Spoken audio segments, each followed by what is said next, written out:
The sun, a great molten coin, hung low over the Chihuahuan Desert, bleeding its warmth across the vast, open sky. In Roswell, New Mexico, that warmth settled into the very bones of the town, a gentle, persistent heat that radiated from the adobe buildings and the wide, quiet streets long after the light had begun to fade. This was July 1947. The air itself felt like slow-moving honey, thick with the sweet, dusty scent of creosote bush after a rare afternoon shower, and the sharper, herbal perfume of sage carried on the slightest of breezes.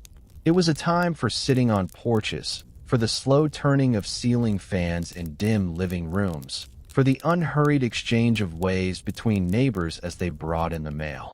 Life here moved at the pace of the surrounding landscape, deliberate, unrushed, and deeply familiar. On Main Street, the marquee of the Rialto Theater advertised a double feature, its bulbs just beginning to flicker on against the gathering dusk. The gentle hum of a neon sign from the Owl Cafe, promising steaks and shakes, cast a soft, pink glow on the sidewalk. You could hear the distant, rhythmic clang of a railroad worker making final adjustments down at the depot, a sound as much a part of the evening as the cicadas beginning their electric chorus in the cottonwood trees. This was a community built on cattle, agriculture, and the bonds of knowing your neighbor's story for generations. It was an island of ordinary human rhythm in a sea of untamed, ancient desert. The town, like much of America, was breathing a collective, tentative sigh. The Second World War was 2 years past, a profound shadow that was slowly receding into memory. A new, buzzing energy of optimism was threading its way through the country. The promise of new appliances, of cars with sleek chrome fins, of a future that seemed limitless and bright. Yet, beneath that shiny surface, a quiet undercurrent of uncertainty remained. The world had changed in fundamental ways, and the new peace felt fragile, watched over by the unsettling concept of atoms split and secrets held in distant, guarded facilities. People looked up at the wide-open sky with a mixture of their old wonder and a new, unspoken question. On the outskirts of town, where the neatly plotted streets gave way to the raw, open land, the feeling of vastness was absolute. Here, the sunset was a silent, spectacular performance. The sky transformed from a pale, washed-out blue to a deep, burnished gold, then to streaks of violet and fiery orange that painted the undersides of the few high, wispy clouds. The silhouette of a lone windmill stood against this canvas, its blade still. The only movement was the slow dance of heat mirages shimmering above the asphalt of Highway 285, making the distant mountains seem to float. The landscape held a profound silence, a kind of deep-time patience that made human concerns feel both precious and remarkably small. In this serene, suspended moment, the ordinary rituals of life felt especially poignant. A mother called her children in from a dusty backyard game, her voice carrying clearly in the still air. Through an open kitchen window came the faint, comforting sizzle of hamburgers on a stove, the smell of frying onions mingling with the desert scents. A nurse, finishing a long shift at the Roswell Army Airfield Hospital, might have been driving home, rolling down her window to let the cooler evening air wash over her, feeling the gentle ache of a day's work in her shoulders. Her thoughts would be simple, domestic: what to make for dinner, a letter to write, the hope for a good night's sleep. There was no portent, no eerie music on the radio, no sense of impending drama. It was just another beautiful, quiet summer evening. This was the perfect, peaceful stage. The props were all in place: the quiet town, the boundless sky, the resilient people navigating the hopeful yet uncertain post-war world. The rhythm of life was a gentle lullaby of routine and small expectations. But the most compelling stories often begin not with a bang, but in the deepest quiet. They emerge from the space between the cicada's chirp and the next, in the glance upward at a familiar sky that, for one inexplicable moment, might look different. The immense, star-dusted dome above Roswell was not just a backdrop. It was a character, ancient and silent. And on this particular evening, under the cover of that profound and peaceful darkness, the delicate membrane separating the ordinary from the extraordinary was about to be gently, irrevocably pierced. The quiet itself was the prelude. At the heart of this quiet town was Anna Emerson, a woman whose life was defined by rhythm and care. At 32, she possessed the calm, observant eyes of someone who had seen both the fragility and resilience of the human body. Her days were structured around the steady pulse of the Roswell Army Airfield Hospital, a place of polished linoleum, the sharp, clean scent of antiseptic, and the low hum of focused activity. Her routine was a familiar ballet. The soft rustle of her starched white uniform, the reliable weight of her nurse's watch pinned securely to her breast, the methodical rounds she made with a clipboard held close. She took temperatures, changed dressings, offered quiet words of reassurance to young airmen far from home, and documented everything in her precise, looping cursive. It was a world of facts, of pulse rates and medication schedules, a world where mystery had no place, and she preferred it that way. Anna had come to nursing not from a place of vague idealism, but from a very concrete sense of purpose forged during the war. She had trained not in the serene halls of a city hospital, but in the frantic, makeshift stations where the reality of conflict arrived on stretchers. That experience had stripped away any romantic notions, replacing them with a profound respect for practical skill and a deep, quiet empathy. She had learned to soothe a fevered brow, to hold a hand during a painful procedure, to project a sense of unshakable calm even when her own heart was racing. It had also instilled in her a healthy skepticism. She trusted what she could see, measure, and mend.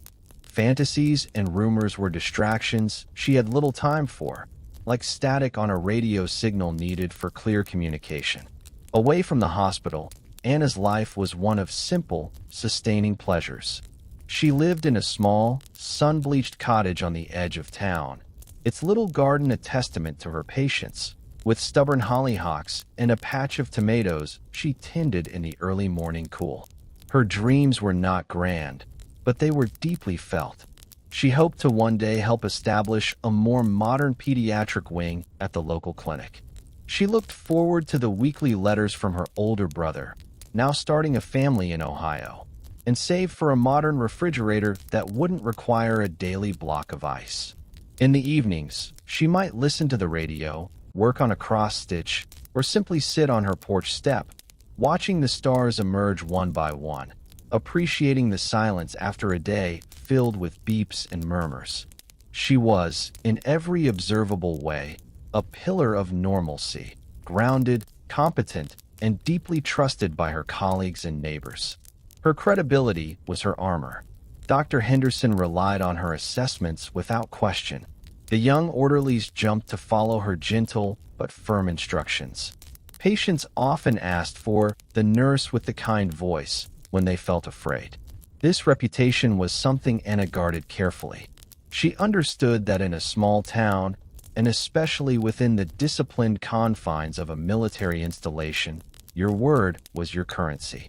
She was not one for gossip at the nurse's station. She listened, offered a small, non-committal smile, and returned to her charts. Wild stories of little green men or flying saucers, which had begun to pepper the more sensational newspapers that summer, were to her the stuff of comic books, a frivolous distraction from the serious business of healing.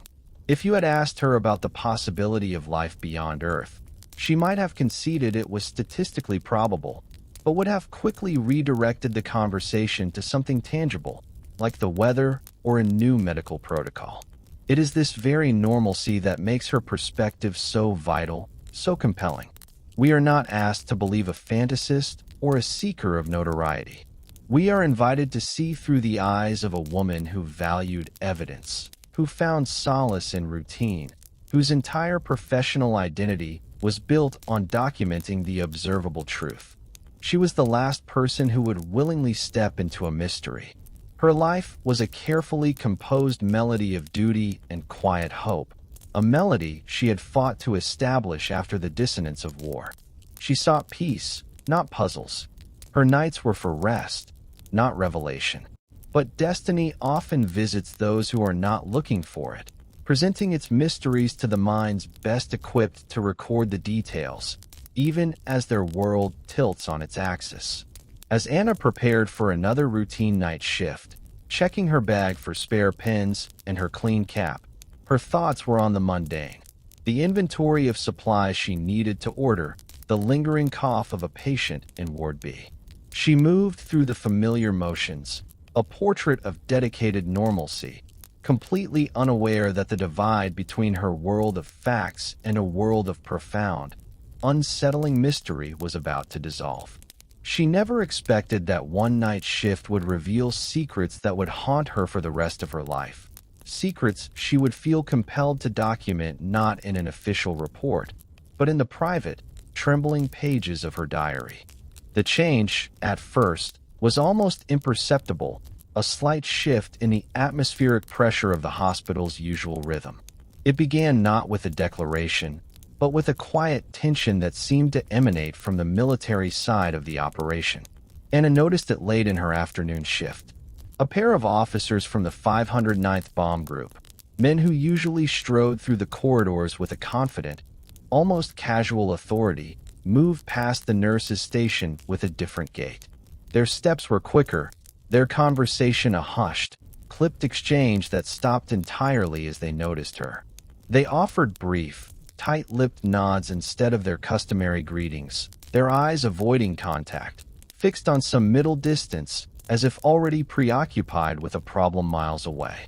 It was a small thing, but to Anna, who was versed in reading the body language of worried patients and stressed colleagues, it stood out like a minor discordant note in a familiar song.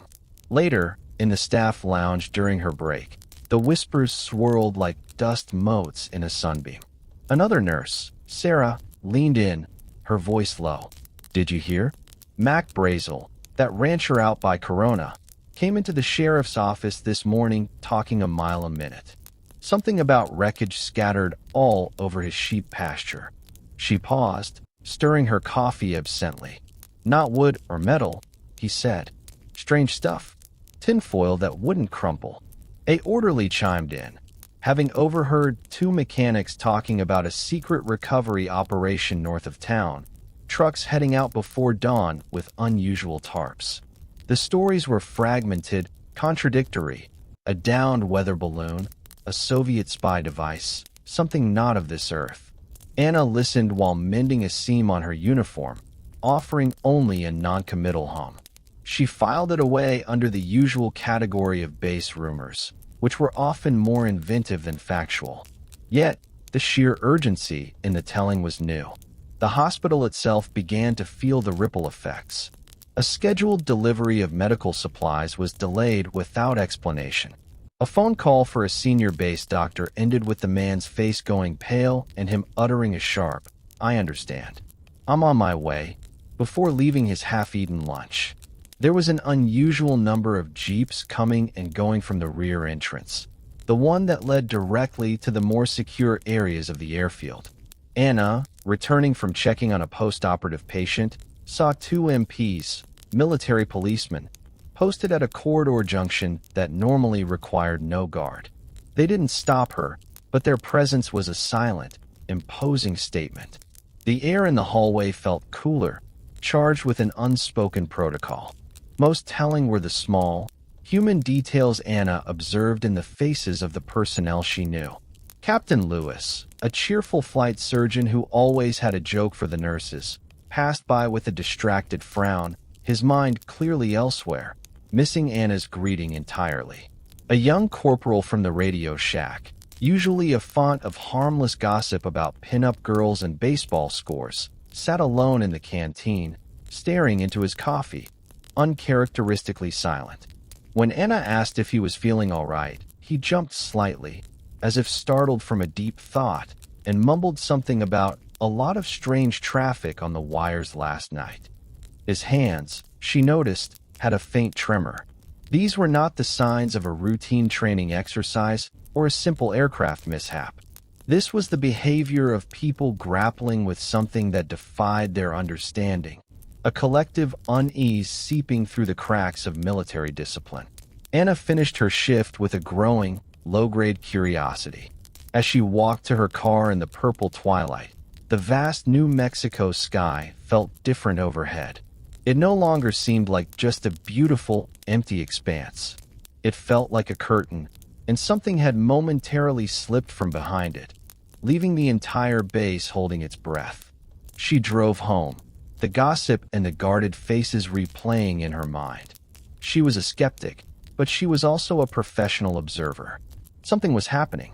It was real. It was physical enough to disturb the ranchers and reroute military traffic, and it was being contained with a quiet, efficient urgency that spoke of high classification. That night, instead of her usual radio program, she sat at her small kitchen table. She opened a simple, cloth-bound notebook she used for shopping lists and gardening notes. On a fresh page, she wrote the date, July 8th, 1947. Then, she began to jot down the oddities of the day, not as evidence of anything, but simply to order her own thoughts. The strange behavior, the whispered phrases, the palpable shift in the air. It was a nurse's instinct to document symptoms, even when the diagnosis was a complete mystery. Little did she know, the diary she was about to start would become one of the most controversial documents in UFO history. A fragile paper trail leading from a quiet hospital corridor into the heart of an enduring global enigma. The phone's ring shattered the deep, velvety silence of her cottage, a sharp, insistent sound that seemed to vibrate through the floorboards. Anna started from a light sleep, her heart giving a single, hard thump against her ribs. The luminous hands of her bedside clock glowed, 2:17 a.m. Calls at this hour were not unheard of, a staffing crisis, a critical patient arrival, but they were rare, and they never carried good news. She fumbled for the receiver in the dark, her voice thick with sleep. Emerson speaking. The voice on the other end was not that of the hospital switchboard operator, nor any of the doctors she knew. It was a man's voice, taut and impersonal, stripped of any polite preamble. Nurse Emerson, you are required to report to the base infirmary's auxiliary wing immediately. A vehicle is being dispatched to your location and will arrive in approximately 7 minutes. There was a pause, as if to let the order settle. Bring your standard kit. Civilian attire is acceptable. The line went dead with a definitive click before she could ask a single question. Not the nature of the emergency, not which auxiliary wing, not even who was issuing the order. Sitting on the edge of her bed in the dark, Anna felt a cold trickle of unease cut through the fog of sleep. The instruction was chilling in its efficiency. Civilian attire is acceptable. That was the most bizarre detail.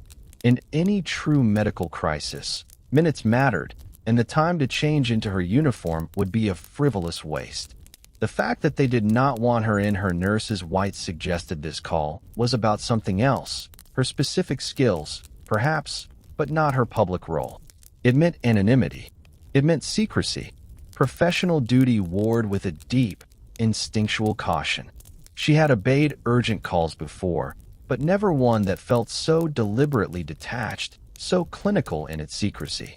With steady hands born of long practice, she began to dress, pulling on a simple skirt and blouse, her mind racing over the whispered rumors of the previous day. The headlights of a dark military sedan sliced through her front window blinds exactly 7 minutes later. The journey to the base was a silent, surreal passage through a sleeping world. The town of Roswell was a collection of dark shapes and faint, lonely streetlights. Beyond its limits, the desert at night was a vast, black ocean. The sedan's beams illuminated only a small, rushing corridor of pale asphalt and the ghostly, fleeting shapes of yucca plants and mesquite. Anna sat in the back, her medical bag on her lap like an anchor. She watched the driver, a young MP whose face was an impassive mask in the rearview mirror. He did not speak, did not offer the usual small talk about the late hour. The only sounds were the hum of the engine and the whisper of tires on the road. The immensity of the night sky, usually a comforting tapestry of stars, now felt watchful and oppressive. As the perimeter fence of the air base appeared, strung with lights, the atmosphere changed palpably. Instead of the main gate, the driver turned onto a less used access road, leading to a secondary entrance she'd only passed by in daylight. Here, the guard post was not manned by the usual pair, but by 4 MPs, all visibly armed. Their flashlights played over the vehicle, blinding in their intensity, before one approached her window. He did not ask for her identification. He seemed to be expecting her. His eyes, shadowed by his helmet, scanned her face briefly. Then he gave a sharp nod and waved them through without a word. The gate, topped with coiled barbed wire, swung shut behind them with a heavy, metallic finality. Inside the base, they did not head toward the main, well-lit hospital complex. The sedan instead navigated a maze of back service roads, passing looming, darkened hangars and warehouses. They were heading toward the most remote, most secure corner of the field. Anna's palms were damp where they gripped her bag. This was not the protocol for a crash, not even a classified one. Crash victims were rushed to the main infirmary. You brought the doctors to the point of greatest need. This felt like she was being brought to a point of greatest secrecy. The car finally slowed beside a long, low, nondescript building she recognized as a seldom-used equipment storage depot. But now, it was alive with muted activity. Several other unmarked vehicles were parked haphazardly nearby, and dim light seeped from around the edges of its blacked-out windows. As the sedan came to a stop and the driver moved to open her door, Anna took a deep, steadying breath, the cool night air doing little to calm the electric buzz of apprehension in her veins. The professional in her was ready to assist. The woman in her was deeply, profoundly alarmed. As she approached the heavily guarded entrance, where 2 stone-faced sentries flanked the door, she realized this wasn't going to be an ordinary medical emergency. The air inside the depot was a different substance entirely, cool, still, and thick with a silence that felt more like a held breath than an absence of sound. The 2 sentries at the door merely glanced at her escort, nodding them through without a word, their expressions carved from stone. The space had been transformed from a storage bay into a makeshift, intensely secure annex. Temporary walls of opaque canvas or heavy sheeting had been erected, creating a maze of corridors that dead-ended or turned sharply. The lighting was a harsh, unrelenting fluorescence that bleached color from everything and cast deep, sharp-edged shadows. It was a clinical, artificial daylight that mocked the deep night outside. Anna was led by a junior officer who avoided her eyes, his instructions delivered in a flat, procedural monotone. "This way, nurse. Stay close." Their footsteps on the concrete floor echoed with a hollow, lonely sound, punctuated by the distant, muffled murmur of voices from behind partitions, never clear enough to understand, just the low rumble of men under extreme pressure. She caught glimpses through loosely fastened canvas flaps, tables laden with strange, dull gray metallic debris that seemed to bend light in odd ways. A corner where a Geiger counter sat silent, a technician in a lab coat, not a military uniform, photographing a piece of something that looked like foil but was structured like honeycomb. The normal, familiar scent of hospital antiseptic was there, but it was undercut by something else, a sharp, ozonic smell, like the air after a lightning strike, mixed with a faint, acrid odor she could not place, reminiscent of burnt plastic or singed hair. The military personnel they passed moved with a jarring mix of urgency and eerie quiet. Orders were given in whispers that hissed through the space. Eyes were wide, faces drawn tight with a combination of fatigue and something else. Not quite fear, but a profound, bewildered alertness. She saw a colonel, a man she knew by reputation to be unflappable, leaning against a wall with one hand pressed to his forehead, his shoulders slumped as if under a tremendous, invisible weight. A young airman being chewed out by a superior wasn't being scolded for a mistake, but for talking too loudly.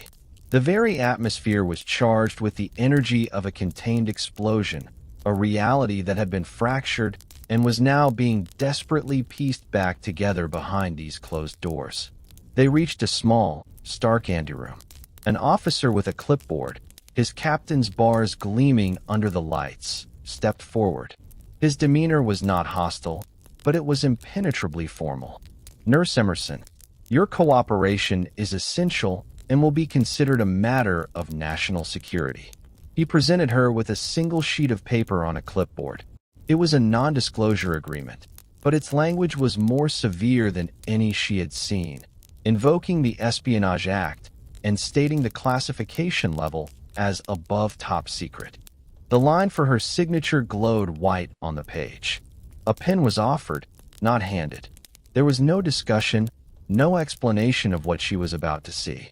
The unspoken message was clear: sign, or you will not leave this room the same way you entered. Her professional duty, her ingrained respect for chain of command, and the sheer, overwhelming gravity of the environment compelled her hand.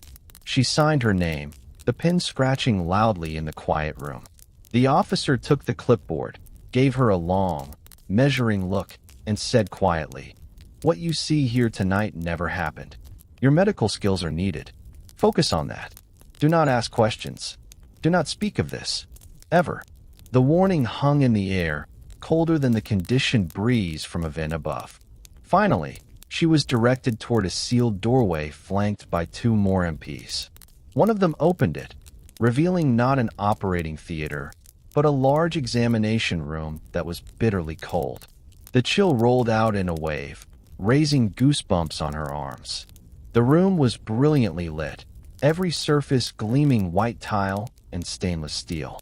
The familiar tools of her trade were laid out on a tray: gauze, scissors, probes. But their normality seemed almost absurd here. In the center of the room, under the brightest concentration of lights, was a single, long examination table. It was covered by a stark white sheet, beneath which lay a distinct, singular form. Several men, two in military dress, one in a civilian suit, and a doctor she recognized from the base, named Phillips, stood around it, their faces pale and strained. They turned as one to look at her. Dr. Phillips's eyes held no greeting, only a deep, unsettling plea for professional solidarity. He gave the slightest nod toward the table. The civilian said nothing, his gaze analytical and detached. The hum of the refrigeration units was the only sound. Nothing could have prepared her for what lay waiting in that cold, sterile examination room. Dr. Phillips stepped aside with a small, grave gesture, revealing the table. "Your assessment, Nurse Emerson. We require a thorough external examination. Document everything, with precision." His voice was a dry husk, stripped of its usual warmth. The men in the room watched her, a wall of silent expectation. Anna approached, the cold from the table seeming to radiate through her shoes. With a professionalism that felt automatic, detached from her reeling mind, she reached for the edge of the stark white sheet. Her hand, usually so steady, betrayed the slightest tremor. She drew the covering back. There were two of them. The shock was not a jolt, but a slow, cold flood that filled her veins, making her scalp prickle and her breath catch in a silent gasp. Her first, absurdly clinical thought was that they were small. Each was perhaps 4 feet in length, lying side by side. They were humanoid in the broadest sense: a head, a torso, 2 arms, 2 legs, but the proportions were subtly, profoundly wrong, like a sculptor's first draft of a human form based on an incomplete description. Her nurse's eye began its work, a desperate anchor in this sea of the impossible. The skin was not green, as the comic books would later suggest. It was a grayish tan, like clay that has partially dried, with an almost waxy, homogeneous texture. It appeared smooth, utterly lacking in pores or visible hair follicles. The heads were large, disproportionately so, domed and tapering to a delicate chin. The faces were where her composure almost fractured. Where there should have been a nose, there were only slight, subtle indentations. The mouths were mere slits, thin and expressionless. But the eyes, they were large, almond-shaped, and covered by a dark, opaque membrane, like the second eyelid of a reptile or a bird. They were shut now, but their size and placement dominated the face, suggesting a field of vision utterly alien to our own. She moved closer, her training overriding the primal scream in the back of her skull. She did not touch, but observed. The limbs were long and slender, seeming almost fragile. The hands had 4 digits, no distinct thumb, but 4 long, jointed fingers of nearly equal length. The torso was slim, the chest cavity compact. There were no visible external ears, just small, recessed apertures on the sides of the head. There were no obvious reproductive organs, no navel. The anatomy spoke of a biology that had evolved along a completely different path, one where many of the human body's messy, redundant systems seemed absent, streamlined into this efficient, unsettling form. Her emotional reaction was a layered thing. Initial, ice-water shock gave way to a trembling, deep-seated fear, the fear of the unknown that is etched into human DNA. But rising through that, like a life raft, was her professional composure. This was a patient, or rather, these were patients. This was a biological entity requiring assessment. The surreal quality of the moment made the room tilt. The harsh lights, the watching men, the oppressive cold all felt like a dream from which she could not wake. She had to consciously remind herself to breathe, to unclench her jaw. Focusing on their condition helped ground her. Both beings bore signs of violent trauma. One had a clear, compound fracture of a slender arm, a shard of what looked like internal bone, pale and crystalline, piercing the gray skin. The other had a deep, jagged laceration across the side of its torso, but there was almost no visible blood, only a scant, dark, viscous fluid that seemed to have congealed instantly. She looked to Dr. Phillips, her voice a whisper. Vital signs. He shook his head once, a short, sharp movement. None detectable by our instruments. No discernible pulse, no respiration, no measurable brainwave activity. No pupillary response. Core temperature is ambient. He paused, his eyes haunted. And yet, the cellular degradation. It's not what we would expect. Not what we understand at all. That was the final piece of the surreal puzzle. They were not alive, not as she defined life. But they were not decaying like any earthly creature. They simply were, preserved in this moment of catastrophic demise, their very biology defying the natural order she had spent her career upholding. The calm narrative of her life had just been scribbled over with a truth so vast and strange it threatened to erase everything that came before. She looked from the silent, delicate forms on the table to the ashen faces of the powerful men around her, all equally confounded. In that cold room, the certainties of medicine, of science, of humanity's place in the universe, quietly evaporated. But these weren't the only secrets the base was hiding that night. The drive home was a passage through a world that looked the same but felt irrevocably different. The military sedan dropped her at her cottage just as the first faint, gray suggestion of dawn lightened the eastern horizon. The returning desert stars seemed to mock her with their cold, distant indifference. She fumbled with her key, her fingers numb not from the chill, but from a deep, internal shock. Inside, the familiar sanctuary of her home felt like a museum diorama of a life that belonged to someone else, The cross-stitch abandoned on the armchair, the yesterday's coffee cup in the sink, the scent of her own garden roses in a vase.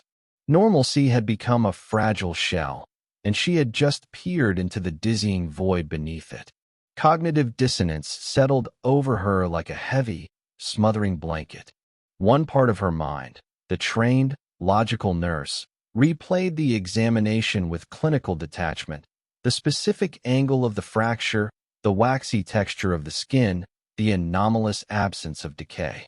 It presented the facts, clear and undeniable. The other part, the human being who lived in a world of sunsets and coffee and gossip with neighbors, screamed in silent protest. Asterisk, this cannot be. This is not a thing that happens. Asterisk, the two realities warred within her, creating a hollow, nauseous feeling in the pit of her stomach. She stood in the middle of her quiet living room, still in her civilian clothes, and felt utterly, completely alone with a truth that would isolate her from every other person on the planet. It was this profound isolation that spurred her to action. The need to externalize the torrent in her mind was overwhelming. She could not speak of it. The captain's warning was a blade held at the throat of her career, her freedom, perhaps even her life. But to let the experience swirl inside her, to let it fester unrecorded, felt like a form of madness. The truth, however impossible, demanded witness. Moving almost automatically, she went to her small writing desk, opened a drawer, and took out a new journal, its cover a simple, dark blue cloth. It was meant for gardening notes, or perhaps sketches. Now, it would serve a far more monumental purpose. Putting pen to paper was a therapeutic, grounding ritual. The act of forming the letters, of forcing the chaotic images into linear sentences, began to organize the psychic trauma. Asterisk, July 9th, 1947. 0400 hours. I have just returned from the base. Asterisk, she wrote not as a sensationalist, but as the medical professional she was. She described the physical characteristics in detached, observational terms, noting the discrepancies from human anatomy. She documented the environment, the cold, the silent men, Dr. Phillips's haunted eyes.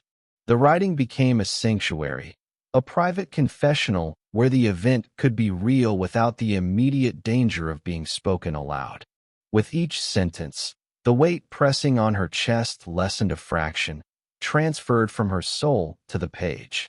But alongside the relief came a chilling awareness of consequence. She understood, with a clarity that was almost paralyzing, the importance of what she now knew. This was not just a secret, it was a paradigm-shattering truth. And she understood, too, the immense danger of possessing that knowledge.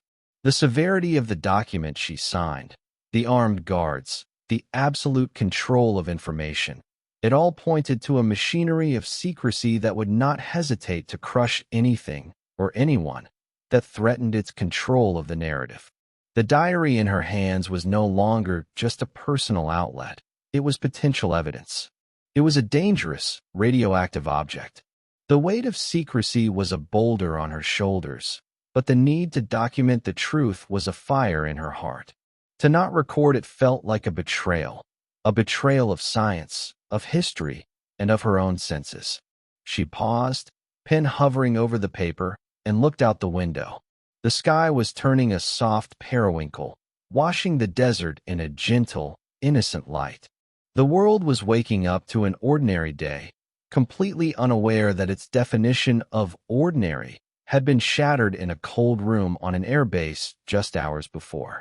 In this quiet, suspended moment between night and day, between the unimaginable past and an uncertain future, Anna Emerson made a choice.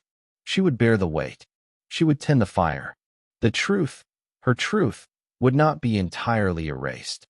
And so, with trembling hands, she began to write the first entry of what would become the most controversial diary in modern history, alone, human voice whispering into the dark, determined to say, asterisk, I was there. I saw, and it was real, asterisk. Anna's diary entry from that early morning is a remarkable document, not for florid prose, but for its methodical, almost obsessive detail. It is the work of a mind using its professional toolkit to dissect an incomprehensible reality. She began with the basics, as she would with any patient. Asterisk specimen A, larger of the two, approximate length, 48 inches. Estimated weight, visual, 40 to 45 pounds. Skin, smooth, integumentary system absent. No visible pores, follicles, or glandular structures. Color, a uniform gray tan, reminiscent of unbaked pottery clay. No discernible subcutaneous fat layer. Musculature, where visible through trauma sites, appears as dense, dark, fibrous bundles. Asterisk. Her observations move to the head, and here her clinical language strains under the weight of the subject. Asterisk. Cranial capacity appears significantly enlarged relative to body mass. Facial structure, reduced. Nasal apertures are too small, vertical slits. Oral aperture is a simple, thin line, no visible dentition. Auditory canals, small, recessed openings, no pinna. External ear, that asterisk. Then, the eyes. Asterisk. Ocular orbits are large, obliquely set. They are covered by a dark, nictitating membrane, like that of a bird of prey. Underneath, glimpsed briefly when Dr. P. attempted a light response, the sclera, if it can be called that, appears deeply pigmented, nearly black. The presumed iris is not visible. Asterisk. The limbs and torso receive the same careful scrutiny. Asterisk. Limbs are elongated and slender. Joints, wrist, elbow, knee, ankle, are simplified, with a greater range of apparent lateral flexibility. Hands, for digits, no opposing thumb. Each digit possesses 3 joints, terminating in small, rounded tips. No distinct fingernails or keratinous structures. Feet are similarly configured, though digits appear shorter. Torso is barrel-shaped, but small. No visible mammary or genital structures. No umbilicus. Asterisk. She noted the injuries with forensic care. Asterisk. Specimen A. Compound fracture of the right radius/ulna. The osseous material is not white, but a translucent, off-white crystalline structure, fracturing in conchoidal patterns like obsidian. Hemorrhaging is minimal. A dark, amber-colored viscous fluid is present at the site, with a coagulation rate unlike any protein I recognize. Asterisk. Regarding clothing or artifacts, her notes are precise but puzzled. Asterisk. The beings were not clothed in any fabric we would recognize. However, specimen B was partially covered in a form-fitting, one-piece garment of a dull, charcoal gray material. It has no seams, no zippers, no fasteners. It appears integrated, perhaps grown or formed onto the body. The texture is smooth but not slick. On the chest area is a small, raised insignia, a series of interconnected arcs and lines, indecipherable, resembling a schematic or a language. Asterisk. She also noted, almost as an aside, asterisk. Several small, metallic-looking fragments, not from the crash debris, were found within the material of the garment. They are geometrically perfect, tiny, thin triangles and oblongs. They show no tool marks. Asterisk.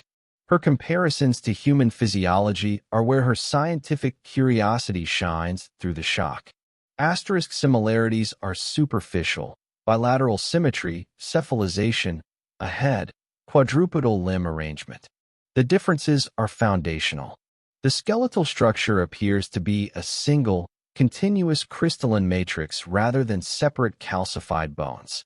The apparent lack of a circulatory system as we know it, no visible vessels, no heart-like central organ, suggests a radically different method of nutrient and oxygen transport, perhaps osmotic or via a pressurized fluid system. The absence of a digestive tract, no abdominal distension, no external orifice, implies a biology that does not consume organic matter in any form we understand. Asterisk. As the hours of that first writing bled into the morning, a shift occurred in the diary's tone. The initial fear, the dizzying disbelief, began to be edged out by a profound, reverent curiosity. The nurse who trusted evidence was presented with the ultimate evidence, and her mind, after its initial retreat, began to lean forward. "What is the purpose of such large eyes and a dark sclera?" she wrote.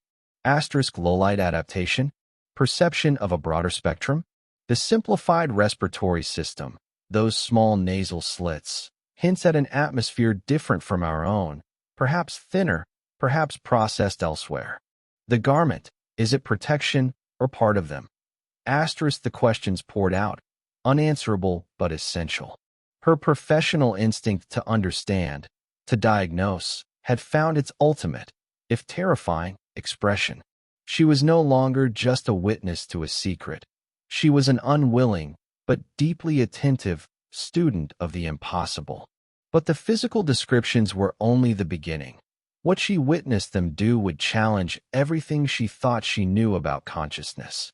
In the days that followed, the silent, careful pages of Anna's diary became a repository for more than just observation. They became a sanctuary for the profound, unsettling questions that bloomed in the quiet hours. The initial shock had settled into a constant, low hum of bewilderment, and her mind, trained to seek causes and diagnoses, began to turn over the deeper implications of what she had seen.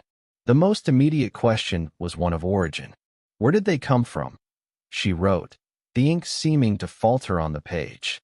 The answer was, of course, somewhere else. But this was not an abstract concept of life on other planets from a magazine.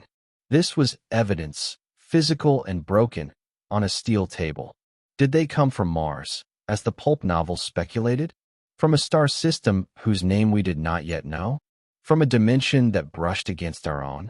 The vastness of the cosmos, once a beautiful abstraction, now felt like a specific, mapped neighborhood with roads leading to her small desert town. Her gaze would drift to the night sky, not with wonder, but with a new, chilling specificity. You are from there. Or there. This led to the haunting, medical mystery. Were they alive or dead when I saw them? By every earthly standard. No pulse, no respiration, no brain activity. They were deceased. And yet, Dr. Phillips's confusion about the cellular degradation hinted at something beyond her textbooks. What if their state of being was not a binary of alive or dead, but something else entirely? A form of suspended animation triggered by trauma? A biology where consciousness was not housed in a centralized organ prone to immediate failure? The possibility that they were not corpses, but patients in a condition beyond her ability to recognize, filled her with a peculiar, professional anguish. With origin and state came the inevitable, poignant query. What was their purpose? Were they explorers, like our own sailors charting unknown seas? Were they scientists, drawn by the atomic flashes of our emerging, dangerous technology? Were they refugees? Or were they something else entirely? A form of intelligence whose motivations might be as incomprehensible to us as our own would be to an ant? The small, seamless garment with its strange insignia suggested a society, a culture. She found herself wondering not just about their biology, but about their art, their music, their concept of home. This brought her to the most profound question of all. Were they intelligent? Did they have emotions? The large cranium implied a significant cognitive capacity. But what form did that take? Was it a cold, logical intelligence, a unified consciousness, or something imbued with a spectrum of feeling? Did they feel fear as their craft faltered? Did they have a sense of curiosity, of wonder, of loss? Lying in the dark, she would imagine the moment before the crash, the quiet hum of their vessel, the glow of unfamiliar instruments, the sudden, violent tearing of metal and reality. In that moment, were they afraid? The thought connected them to her, across an impossible gulf, in a shared, mortal vulnerability. The technology, glimpsed in fragments and in the very fabric of their suits, pointed to a civilization far in advance of our own. But how far? Was it a matter of centuries or millennia? Did they master forces we hadn't even named? The perfectly geometric fragments hinted at manufacturing at a molecular level. Their craft, from the descriptions of the debris, seemed to be less a machine assembled from parts and more a grown, integrated system. This wasn't just better engineering. It was a different foundational understanding of physics and material science. These scientific and existential musings collided into a raw, ethical unease. Were they treated with dignity? The memory was of a cold, brightly lit examination room, of military men and a civilian in a suit staring at them as specimens. There was no reverence, only stunned analysis and urgent secrecy. Had anyone in that room, herself included, thought to offer a moment of silence, a gesture of respect for travelers lost so far from home? The thought shamed her. In her focus on the medical, had she forgotten the humane? Finally, and most personally, the encounter dismantled the quiet foundations of her own beliefs. The simple faith of her childhood, the sturdy framework of science she had built her career upon, even the comforting anthropocentrism of humanity's place in creation, all were suddenly, gently, rendered incomplete. The universe was not merely larger than she imagined. It was more mysterious, more populated, and far more humbling. She was a nurse from Roswell, and she had touched a truth that rewrote the story of everything. These questions would keep her awake many nights, but they were nothing compared to what she was about to discover on her second visit. A week passed in a strange, suspended rhythm. Anna went through the motions of her normal life, her shifts at the hospital, tending her garden, exchanging pleasantries at the market, but it all felt like a meticulously performed play. The world had not changed. The sun rose, the desert bloomed. People spoke of the heat and the price of beef. Yet, she moved through it as a visitor, carrying a secret that made the ordinary feel like a fragile illusion. The questions from her diary echoed in her mind, a constant, quiet hum beneath every task. She caught herself studying human anatomy charts with new eyes, finding our biology suddenly so messy, so inefficiently visceral compared to the streamlined, crystalline forms she had witnessed. This internal conflict was a quiet war. A part of her, the insatiably curious clinician, wanted answers. She found herself sketching diagrams from memory in the margins of her gardening journal, trying to puzzle out the possible musculature attachment points for those long fingers or the function of the dark ocular membranes. The mystery was the greatest medical and scientific riddle imaginable, and it was sitting in a cold room just a few miles away. The opposing force was a deep, instinctual fear. More knowledge meant deeper entanglement in a secret of unimaginable magnitude. It meant greater risk. Every time a jeep passed her cottage too slowly, or an unfamiliar car idled on her street, her breath would hitch. The weight of the non-disclosure agreement was a physical sensation, a collar of ice around her neck. The call, when it came, was not in the dead of night, but in the late afternoon of a blisteringly hot Wednesday. It was Dr. Phillips himself on the line, a fact that immediately set her on edge. His voice was strained, stripped of any professional cordiality. "Anna, I need you at the annex. Immediately. Use the same entrance. They're expecting you." There was a long pause, filled only with the static hiss of the line. When he spoke again, his voice was so low she had to press the receiver painfully to her ear. "It's active. We don't know what to do." The line went dead. The word active hung in the stifling air of her kitchen, a single, terrifying syllable that unraveled the previous week's fragile peace. Her preparation this time was deliberate, a ritual of focus.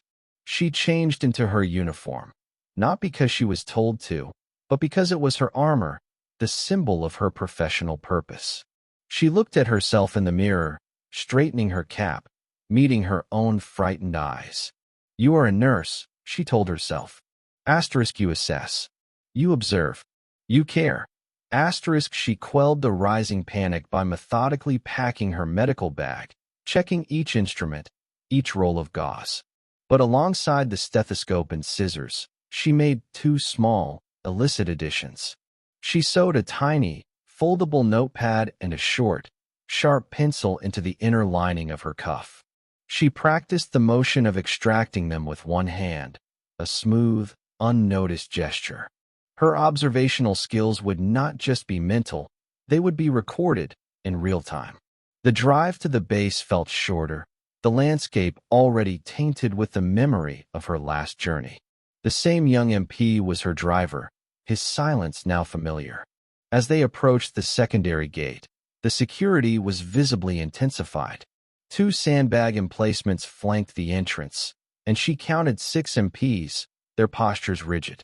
The scrutiny of her identification was longer, more thorough. They had been told to expect her, but they still treated her presence as a potential breach. The weight of the secret had grown heavier. The perimeter around it had hardened.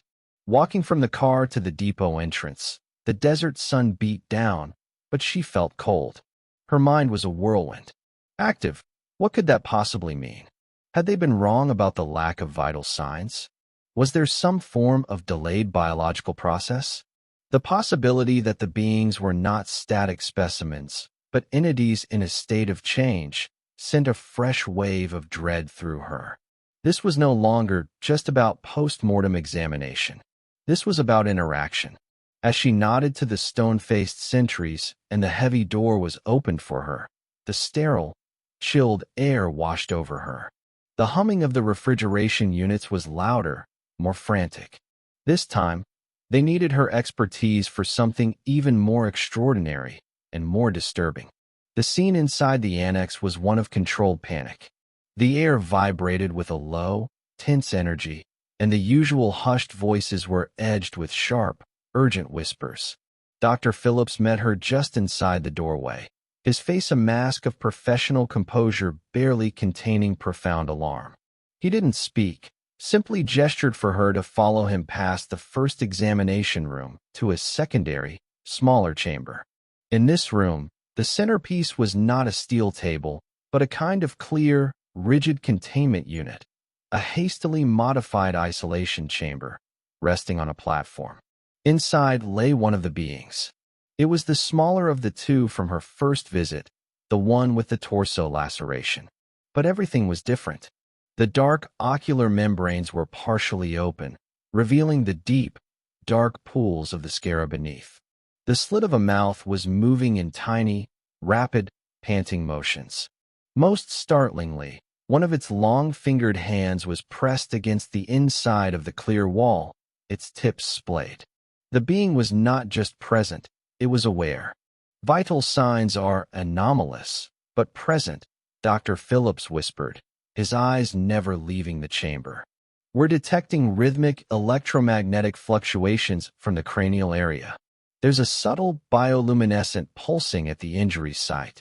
Its core temperature has risen 12 degrees since this morning. It's in distress. We think it's in pain. The word pain struck Anna with physical force. This was no longer an autopsy.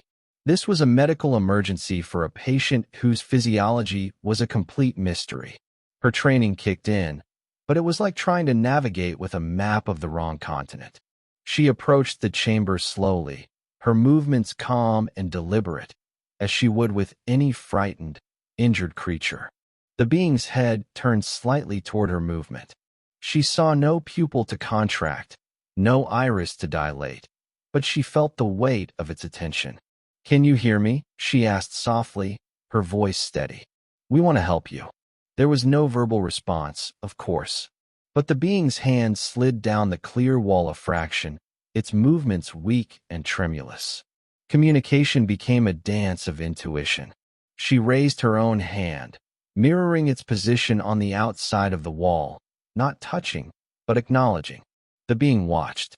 She pointed to the angry, pulsing laceration on its side, then to her medical bag, then to herself, trying to project intention through gesture. "I am here to heal." the being's head tilted slightly, an eerily familiar gesture of assessment. It was not passive.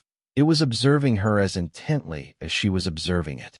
This was mutual awareness, consciousness recognizing consciousness across a chasm of biology. Its condition was dire. The dark, viscous fluid around the wound seemed to be circulating in a weak, sluggish rhythm, the bioluminescent glow fading and brightening like a dying ember.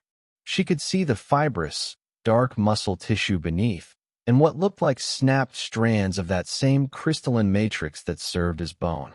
Treating it was an exercise in terrifying improvisation. Standard antiseptics or antibiotics could be poison. Suturing the wound might interfere with a completely alien healing process. Her medical training, the bedrock of her professional life, was rendered almost useless. All she could offer in that moment was palliative care, the reduction of suffering. And it was in this realization that the profound humanity of the moment crystallized. This was not an it. This was a who. A living, intelligent entity, injured, terrified, and trapped. The fear in the room was not just the fear of the unknown. It was the shared, universal fear of a vulnerable creature in pain. Her role shifted, imperceptibly but irrevocably, from examiner to caregiver. The ethical dilemma was immense. The military and scientific minds in the room saw a specimen of incalculable value, but she saw a patient. The ancient, sacred covenant of the healer, to first do no harm, transcended species, planet, or origin. Her primary duty was no longer to the base, or to secrecy, but to the fragile life before her. She made a decision. Speaking quietly but firmly to Dr. Phillips and the others, she said, "We need to stabilize its environment. Lower the light intensity. Reduce any loud noises. Our stress is its stress." She gestured to the humming refrigeration units. "And lower the temperature gradient. We're shocking its system." As the men, taken aback by her quiet authority, moved to adjust the lights and dials, Anna kept her gaze on the being. Its breathing-like motions seemed to slow just a fraction. Its hand, still pressed to the wall, went still. A profound, watchful quiet filled the room. And then, in a moment that would forever change her understanding of communication, the being did something impossible. The air in the chamber seemed to still, to thicken, as if the space between Anna and the being had become a tangible medium. There were no words, no sounds from its thin mouth. Instead, it was as if a quiet door opened in the back of her mind, not an invasion, but an offering. A series of impressions blossomed within her consciousness, not in her own inner voice, but as pure, unmediated concepts painted in light and emotion. It was understanding without language. First came a wave of sensory memory, sharp and bright. The cool, silent hum of a vessel interior, lit by a soft, sourceless blue glow. A viewport framing a tapestry of stars so dense and vivid it made the night sky over Roswell seem empty. A sense of tranquil, purposeful movement through an immense, velvet dark. Then, the memory fractured into jagged shards of sensation, a deafening, shrieking tear of metal, a violent, tumbling spin, searing heat, and finally, the crushing impact with the hard, dry earth. The impression of pain was acute, not a localized throb from the wound, but a whole-body resonance of shattered systems, a dissonant chord vibrating through its entire form. Interwoven with the pain was a profound, desolate fear. But it was not the fear of death as humans might know it. It was the terror of absolute isolation, of being severed. Anna felt the echo of a network, a quiet, constant hum of connected minds, suddenly and catastrophically silenced. The being was not just injured on a strange world. It was alone in a way she could barely comprehend, the only one of its kind for what felt like an infinite distance. Underneath it all pulsed a deep, aching longing, for the cool blue light, for the silent song of the collective, for home. This longing was so pure and poignant, it brought an unexpected sting of tears to her eyes. Amidst the distress, she received flickering glimpses of its perspective. The humans in the room were not seen as individuals with faces, but as dense, warm clusters of chaotic energy and vivid, swirling emotion. Fear, curiosity, aggression, a spike of cold calculation from the man in the suit. She, Anna, appeared differently, a steadier, cooler glow, patterned with intention images of healing, of hands mending, accompanied by the soft emotional signature of compassion. It saw her purpose, not her form. It saw the healer. The emotional bond formed in that silent exchange was instantaneous and profound. It transcended sympathy. It was a shared moment of consciousness acknowledging another's suffering. In its loneliness, she offered a point of calm recognition.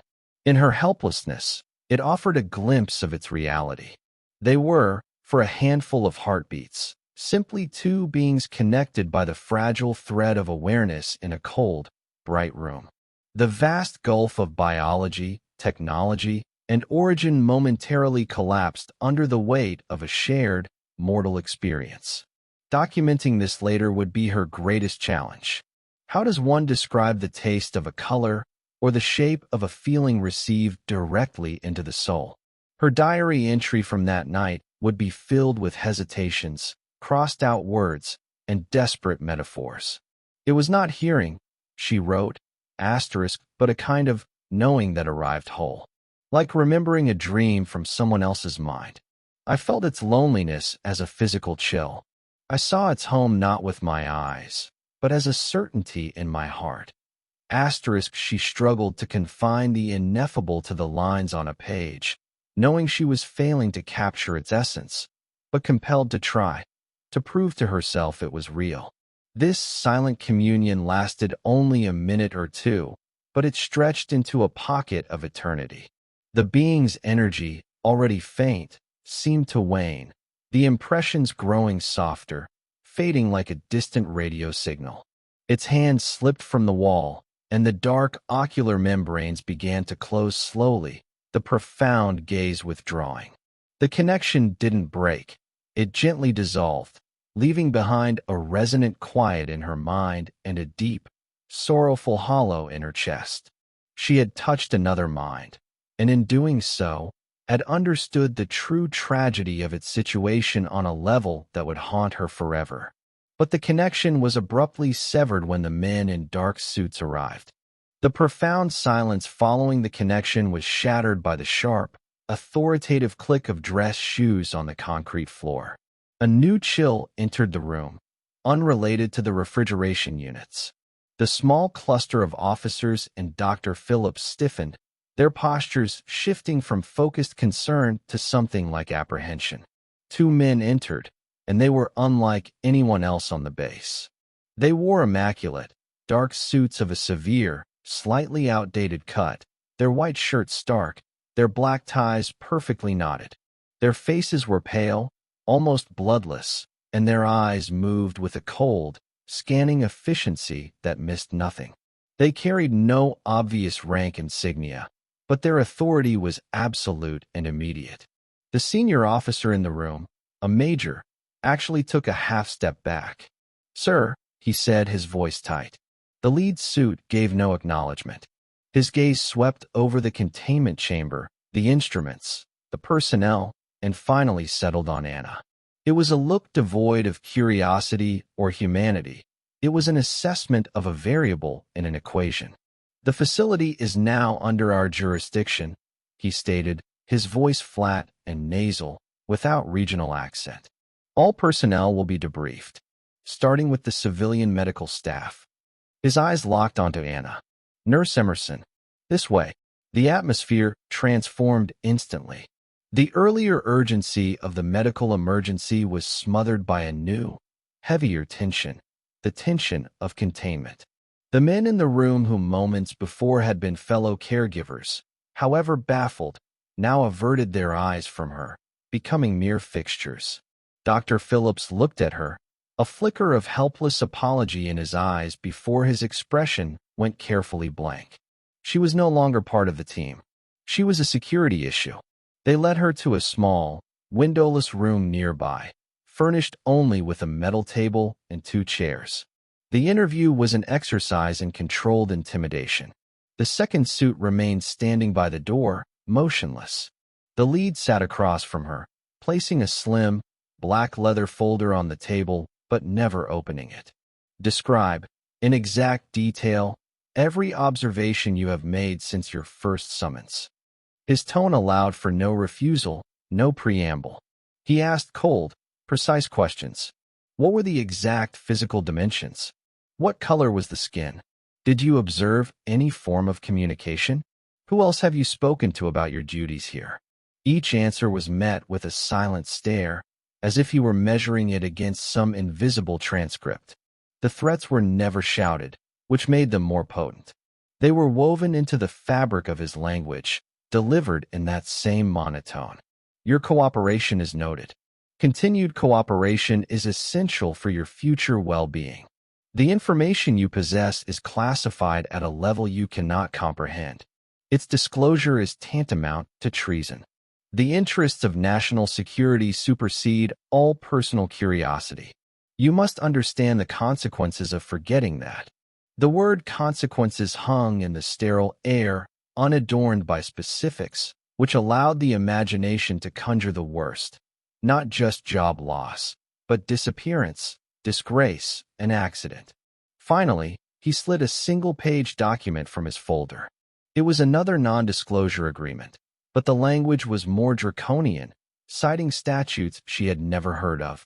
It stipulated that she had witnessed experimental military technology, and that any claim to the contrary was a felony. Sign and initial here, here, and here, he instructed, placing a pen precisely on the line. It was not a request. The act of signing felt like the physical sealing of her own silence, a surrender under the quiet, immense pressure of the state. Her hand was steady, a final act of professional composure. But inside, she felt a part of herself walled off, buried alive. As she was escorted from the room, and then from the building entirely, the message was unequivocal. The experience was over. It never happened. The beings were experimental technology. She was to return to her life and forget. The desert night outside felt different now, not vast and mysterious, but watchful and hostile. The men in black had not just secured a secret. They had attempted to surgically remove a truth from her mind through a combination of legalism and implied force.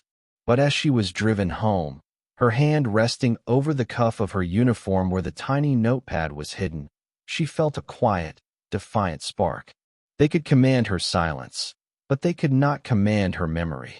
The warning was clear, but what they didn't know was that she had already begun documenting everything. 2 days later, the world was given an answer. It came in the form of a hastily arranged press conference at the Roswell Army Airfield. Anna listened to it on the radio in her kitchen, the announcer's voice crackling with static. She heard the confident, almost dismissive tone of the base's public information officer as he addressed the gathered reporters. There had been, he stated, a great deal of excitement over the recovery of the debris of a weather balloon. A high-altitude, experimental radar reflector, to be precise, part of a then-classified project named Mogul. He presented fragments for the cameras, scraps of rubber, sticks of balsa wood, and crumpled foil. The press, hungry for a resolution, took notes. Photographs flashed.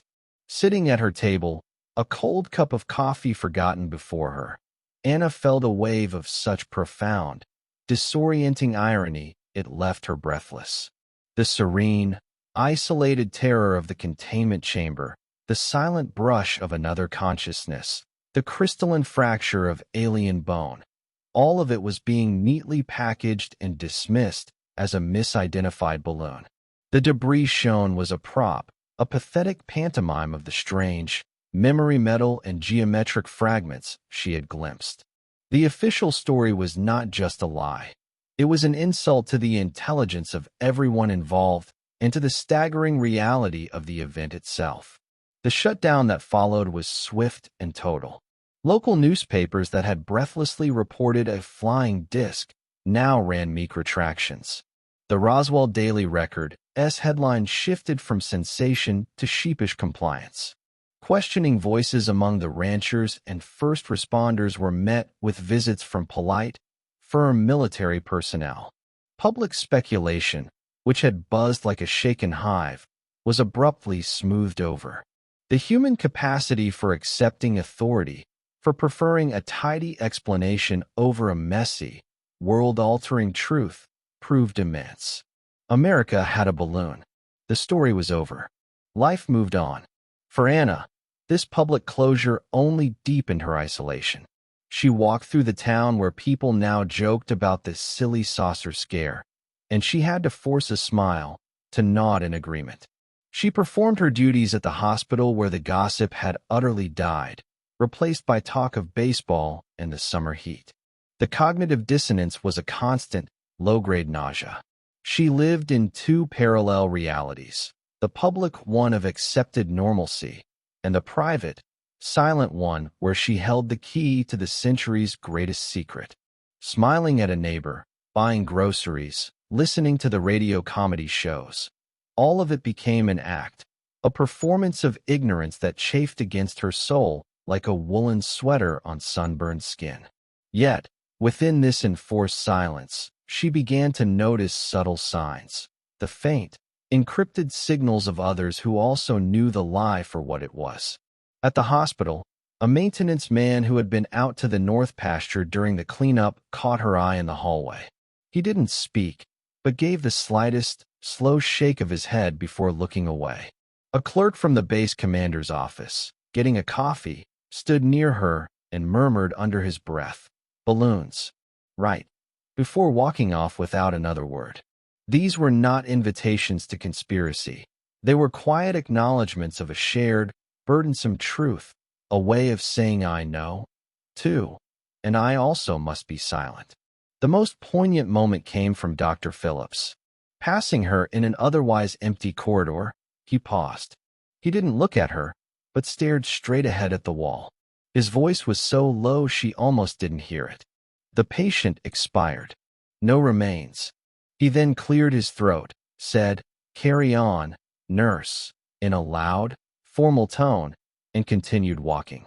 It was a eulogy and an obituary, delivered in code. It confirmed the final, tragic end of the being she had connected with, and the total physical erasure of the evidence. The cover-up was not just about controlling a story. It was about the literal disappearance of truth. This public fiction, so smoothly sold and so readily bought, became the walls of her private prison. But within that prison, her diary became more vital than ever. It was the only place where the official story was not allowed to exist. On its pages, the truth remained unedited, unburied. The act of writing was her silent protest, her way of refusing to let the men in suits have the final word. She wasn't the only one who knew the truth. There were others, and they were about to reach out to her. The fortress of the official story was imposing, but Anna soon discovered it had tiny, hidden cracks, passageways of silent understanding that connected a handful of people.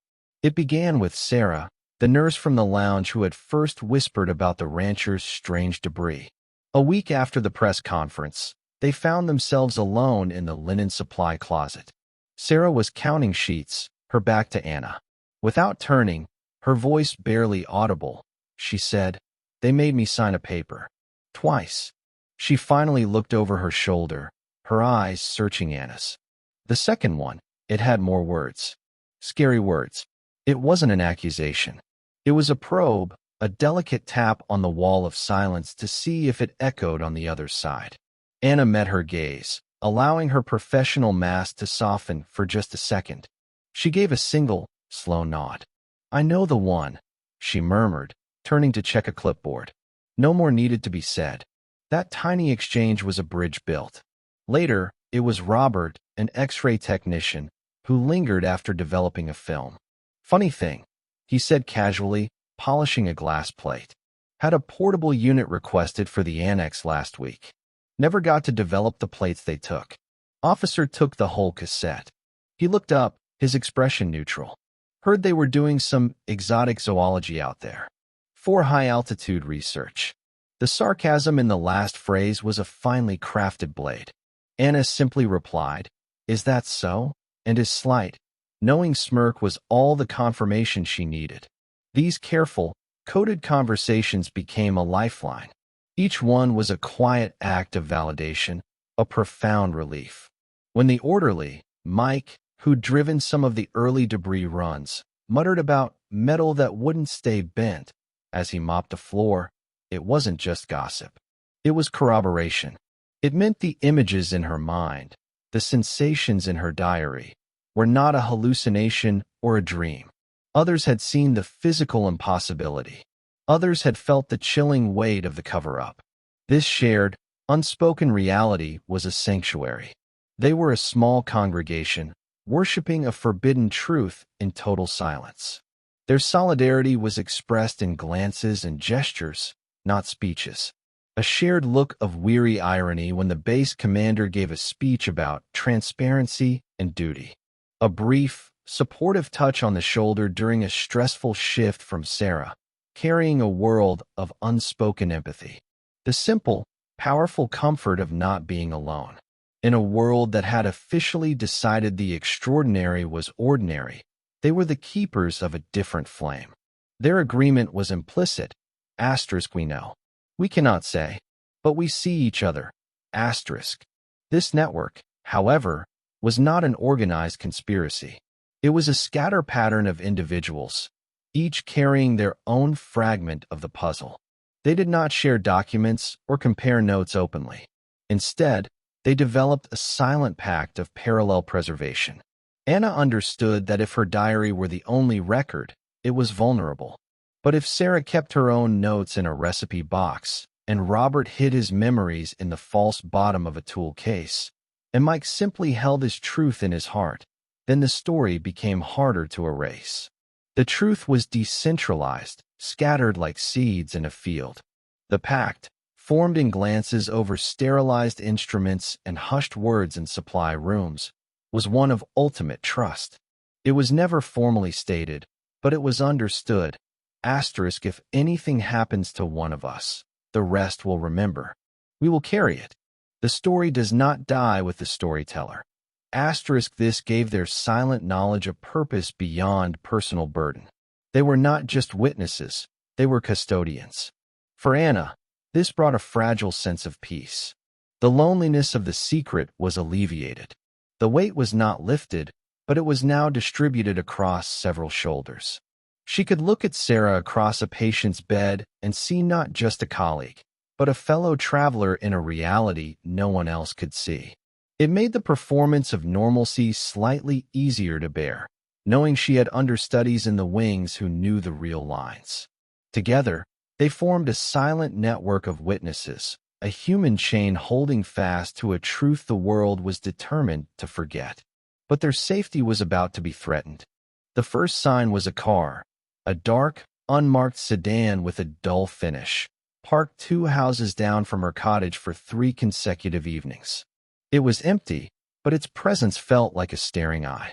Anna noted the license plate, a standard New Mexico issue, but it felt wrong, a costume.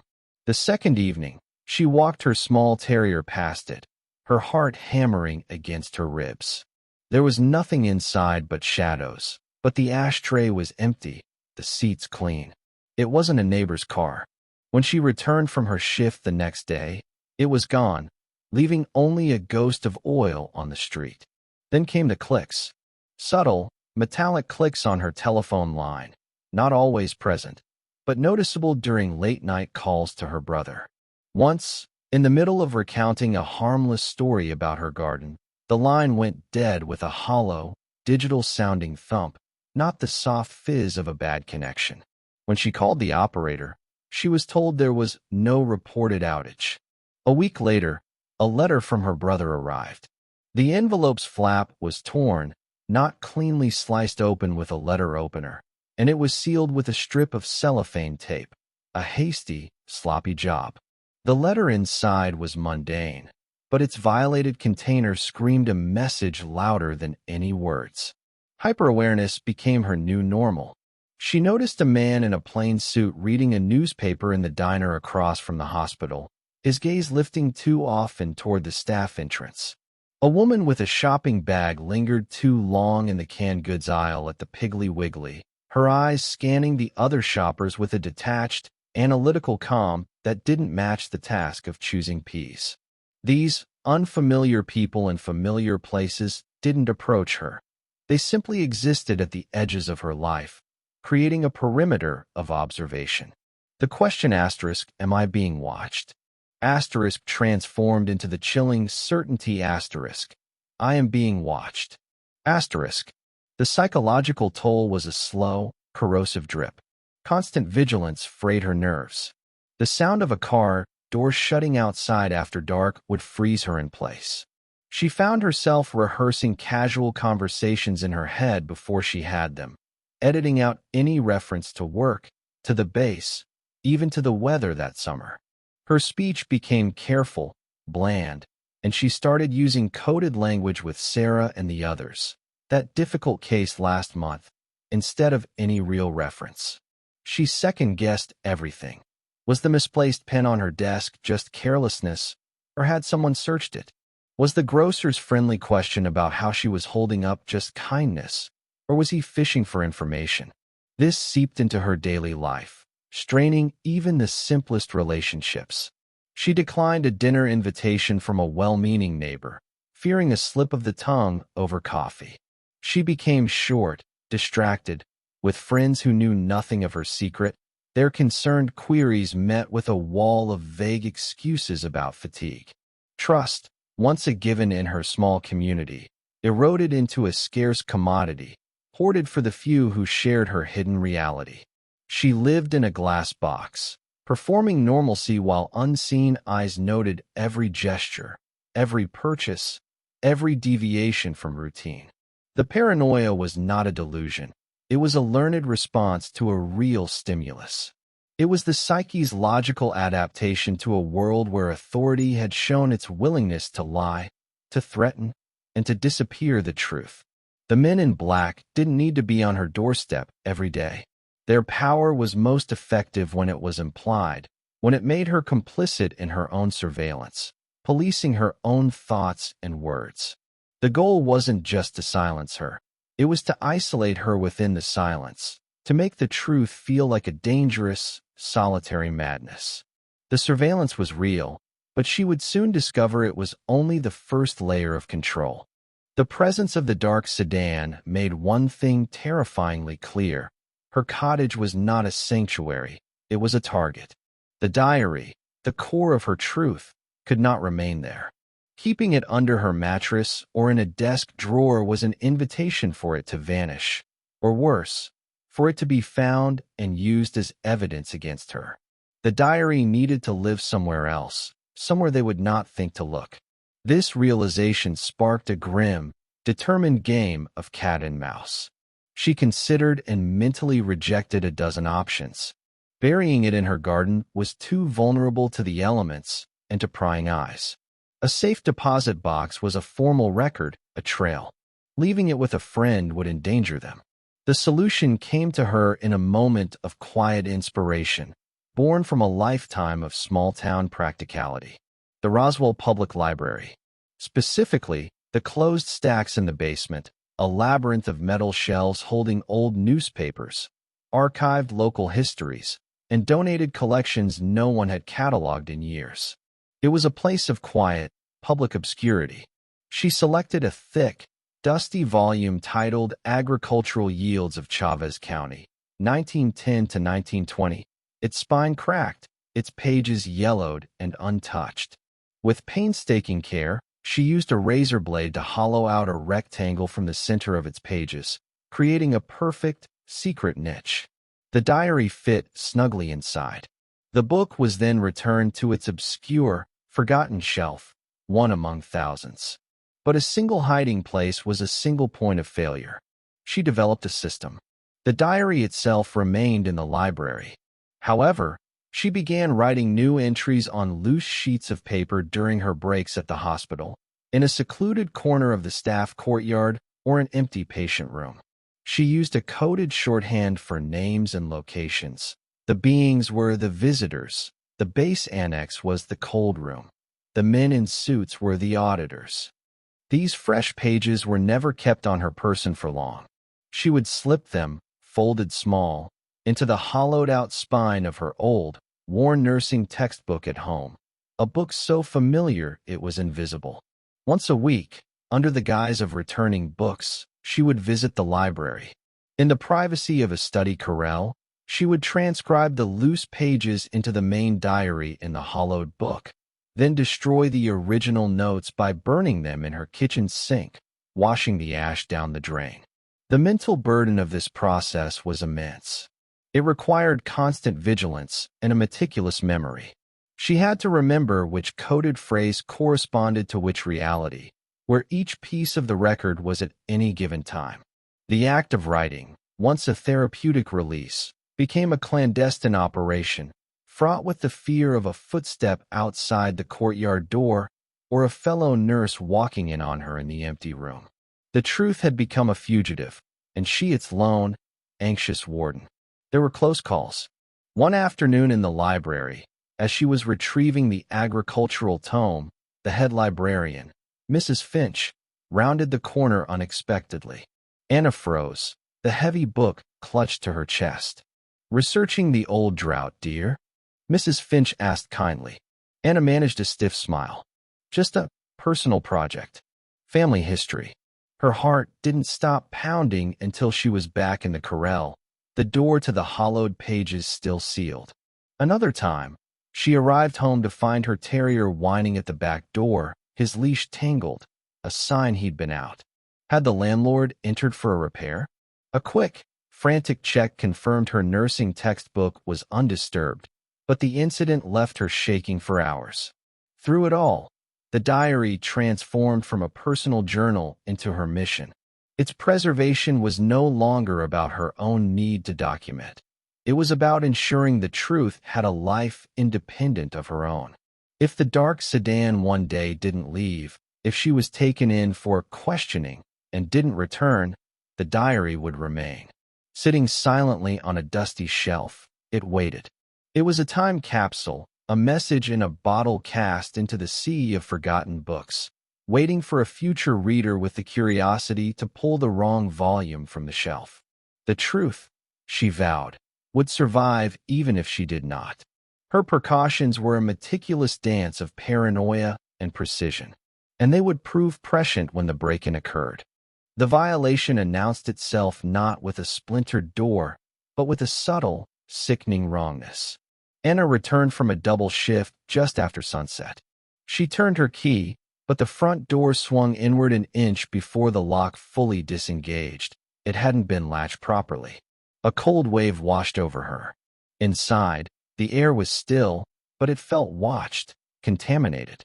Her dog, usually a whirlwind of greeting, cowered by the sofa, his tail tucked. They had been professional. Nothing was smashed. No drawers were upended in a vulgar display. It was the precision of the search that was so chilling. A framed photograph of her and her brother on the mantelpiece was off by a fraction of an inch, its glass bearing a faint, greasy smudge not her own. Her small wooden jewelry box was closed, but the clasp was left open. In her bedroom, the closet door she always kept firmly shut to keep out dust stood slightly ajar.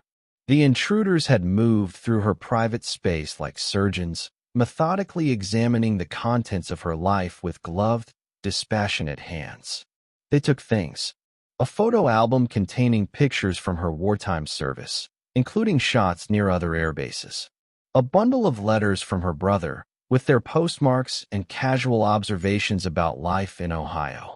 A notebook from a nursing conference she'd attended the previous year.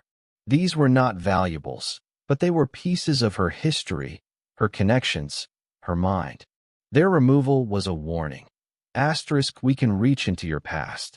We can map your associations. You are known. Asterisk. They left things, too. A message. In her small writing desk, Her pens and pencils had been neatly rearranged from the right side to the left. A coffee mug in her kitchen cabinet, her favorite one, was turned so its handle faced the opposite direction of all the others. These were not mistakes. They were deliberate, quiet boasts. We were here. We touched everything. We own this space now, and we own your fear. Asterisk. Her initial reaction was a paralysis of pure animal fear. She stood in the center of her living room, unable to move, listening for a breath that wasn't her own. Then came a hot, sharp spike of anger, a furious, violated rage at the arrogance of it.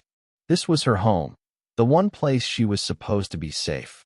They had defiled it with their cold, silent inspection. She wanted to scream, to break something, to confront the faceless men in the dark sedan. But the anger soon hardened, under the immense pressure of the situation, into a cold, flinty determination. It was then, through the fear and the fury, that a single, luminous thought emerged. They didn't find it. The diary was not here. The hollowed book in the library, the coded pages in her textbook spine, they were safe. The intruders had sifted through the decoys, the personal effects, the curated surface of her life, and had missed the vital organ beating in a separate, hidden body.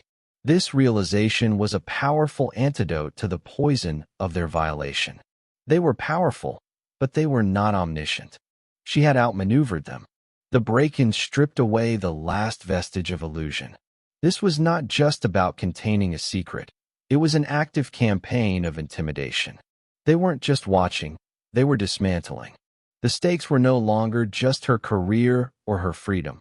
They were her very sense of self, her history, her right to a private thought. The game had escalated from surveillance to psychological warfare.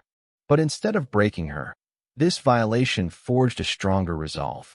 Their goal was absolute silence, the total erasure of the truth from the human record.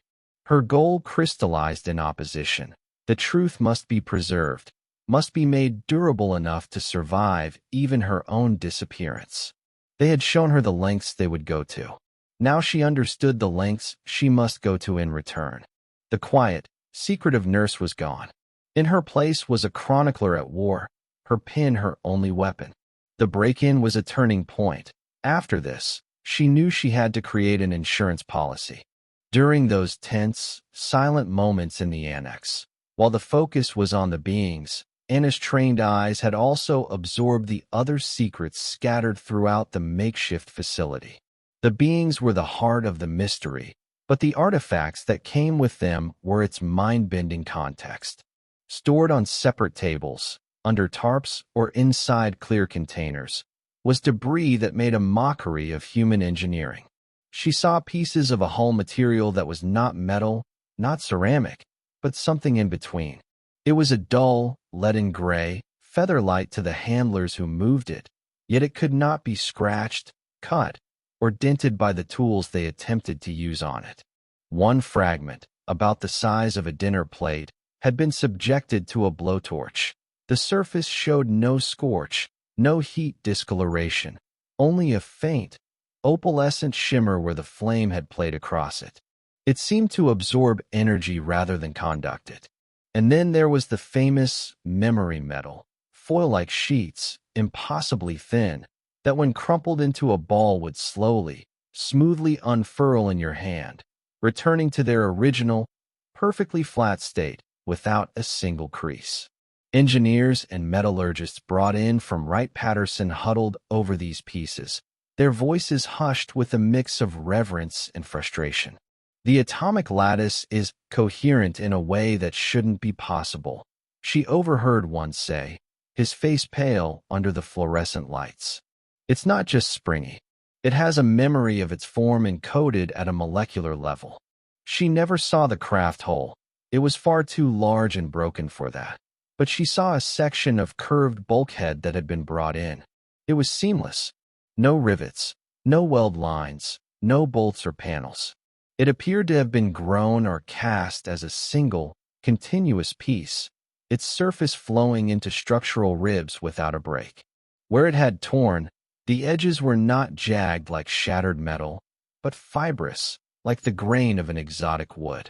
There were no wires, only what looked like smooth, glassy conduits of colored light, now dark, running through the material like veins. The symbols were what haunted her most. On several larger pieces of debris, there were raised markings, not engraved, but seemingly part of the material itself. They were geometric, elegant, interlocking circles, arcs that flowed into precise angles, patterns that suggested a mathematical language rather than an alphabet. They glowed with a faint, internal bioluminescence, a soft silver blue that pulsed almost imperceptibly, like a slow heartbeat. Scientists photographed them feverishly, arguing in whispers about whether it was writing, circuitry, or something for which they had no category. The military scientists' reactions were a spectrum of human awe. There was the giddy, almost childlike excitement of men presented with a puzzle that rewrote their textbooks. There was utter, dumbfounded confusion when standard analytical methods failed. And there was a deep, professional frustration as they realized their entire scientific framework was inadequate. It's like giving a medieval blacksmith a microchip, one man muttered to his colleague, rubbing his temples. He can see it's clever, but the how is magic. For Anna, observing this, the realization was profound. This wasn't just a vehicle. It was a testament to a civilization that had mastered materials and energy in ways humanity had barely dreamed of. The technology represented a quantum leap, not of a few decades, but of perhaps millennia. The implications were staggering. What could medicine learn from a biology that used crystalline matrices instead of brittle bones? What could energy production glean from a power source that left no radiation, no heat signature? What could materials science become if it could grow structures instead of assembling them? The tragedy, which settled over her like a pall, was that this windfall of cosmic knowledge was not being shared with the world's scientists, but locked away in a cold depot under armed guard. It was being treated not as a key to a new future, but as a weapon to be controlled or a secret to be buried. The potential to cure, to build, to travel, to understand the fundamental nature of reality was being smothered by the short-sighted dictates of national security. The greatest discovery in human history was being entombed in secrecy. But the technology wasn't the most disturbing secret the base held. That honor belonged to what was in the sublevel facility. The small being in the containment chamber had been a miracle of survival against impossible odds. The harsh, unspoken truth Anna pieced together from fragments of conversation, from the grim expressions of pathologists, and from the logistics she observed, was that its survival was the profound exception. There were others who had not been so fortunate. The wreckage, scattered across the desert, had not been gentle. She never saw these other remains directly. They were handled in a separate, even more secure section of the annex, one she was not cleared to enter. But she heard the hushed, clinical discussions. Phrases drifted through canvas partitions. Multiple catastrophic trauma, structural integrity of the exoskeletal matrix completely compromised, she glimpsed. Once, a stainless steel gurney being wheeled quickly down a corridor, bearing a form completely covered by a dark rubberized sheet, the outline chillingly familiar in its slender, elongated shape. The medical examinations, she gathered, were conducted with a cold, forensic rigor. The aim was not to understand life, but to map a novel biology in its final state. She overheard a conversation between two Air Force doctors about the challenges of dissection, their tools unable to cleanly cut the fibrous tissues, their attempts to locate a central nervous system meeting with baffling results. It's not centralized like ours, one said, frustration evident. It's more like a network, distributed. The ethical questions this raised sat heavily upon her. As a nurse, she had been trained in the respectful treatment of the deceased. There was a dignity owed, a recognition of the life that had been. She heard no such discussion in the annex. The beings were referred to as specimens, samples, or most coldly, the assets. The priority was data extraction, not memorial. The thought of these travelers, who had crossed such unimaginable distances, being subjected to such impersonal analysis in a brightly lit room filled with strangers felt like a profound violation. Had anyone spoken a quiet word? Had anyone considered that these might have been someone's loved ones, far from home? The preservation of the remains was a topic of intense, logistical focus. Special refrigerated containers, lined with a lead-like material, were fabricated. She heard orders for liquid nitrogen shipments. The destination, she gathered from whispered coordinates and map references, was not Roswell. The remains were to be transported, first to Wright-Patterson Field in Ohio, and then, some speculated, to even more clandestine facilities, places built inside mountains or deep underground. They were not being laid to rest. They were being archived, filed away as the ultimate classified material. Her emotional response was a complex knot. The medical professional in her understood the scientific imperative. The anatomy was utterly alien. Every scrap of information was priceless. But the human in her, the woman who had felt the echo of a lonely consciousness, grieved. She grieved for the loss of life, for the tragedy of a journey ended in dust and violence on an alien world. She grieved for the solitude of their end, surrounded not by their own, but by creatures who saw them first as a threat, then as a prize. It was a cosmic-scale sorrow, the kind that redefines one's place in the universe not through wonder, but through a shared, galactic empathy for mortality. In her diary, she documented what she knew of the deceased with a factual, compassionate hand. She recorded the overheard terms, the logistical movements, not to sensationalize, but to bear witness. They were not alone, she wrote. Asterisk, others perished. Their remains are treated as property, not as beings. This must be remembered. Asterisk, it was a quiet act of rebellion against the dehumanizing, the asterisk being asterisk-izing, jargon of secrecy.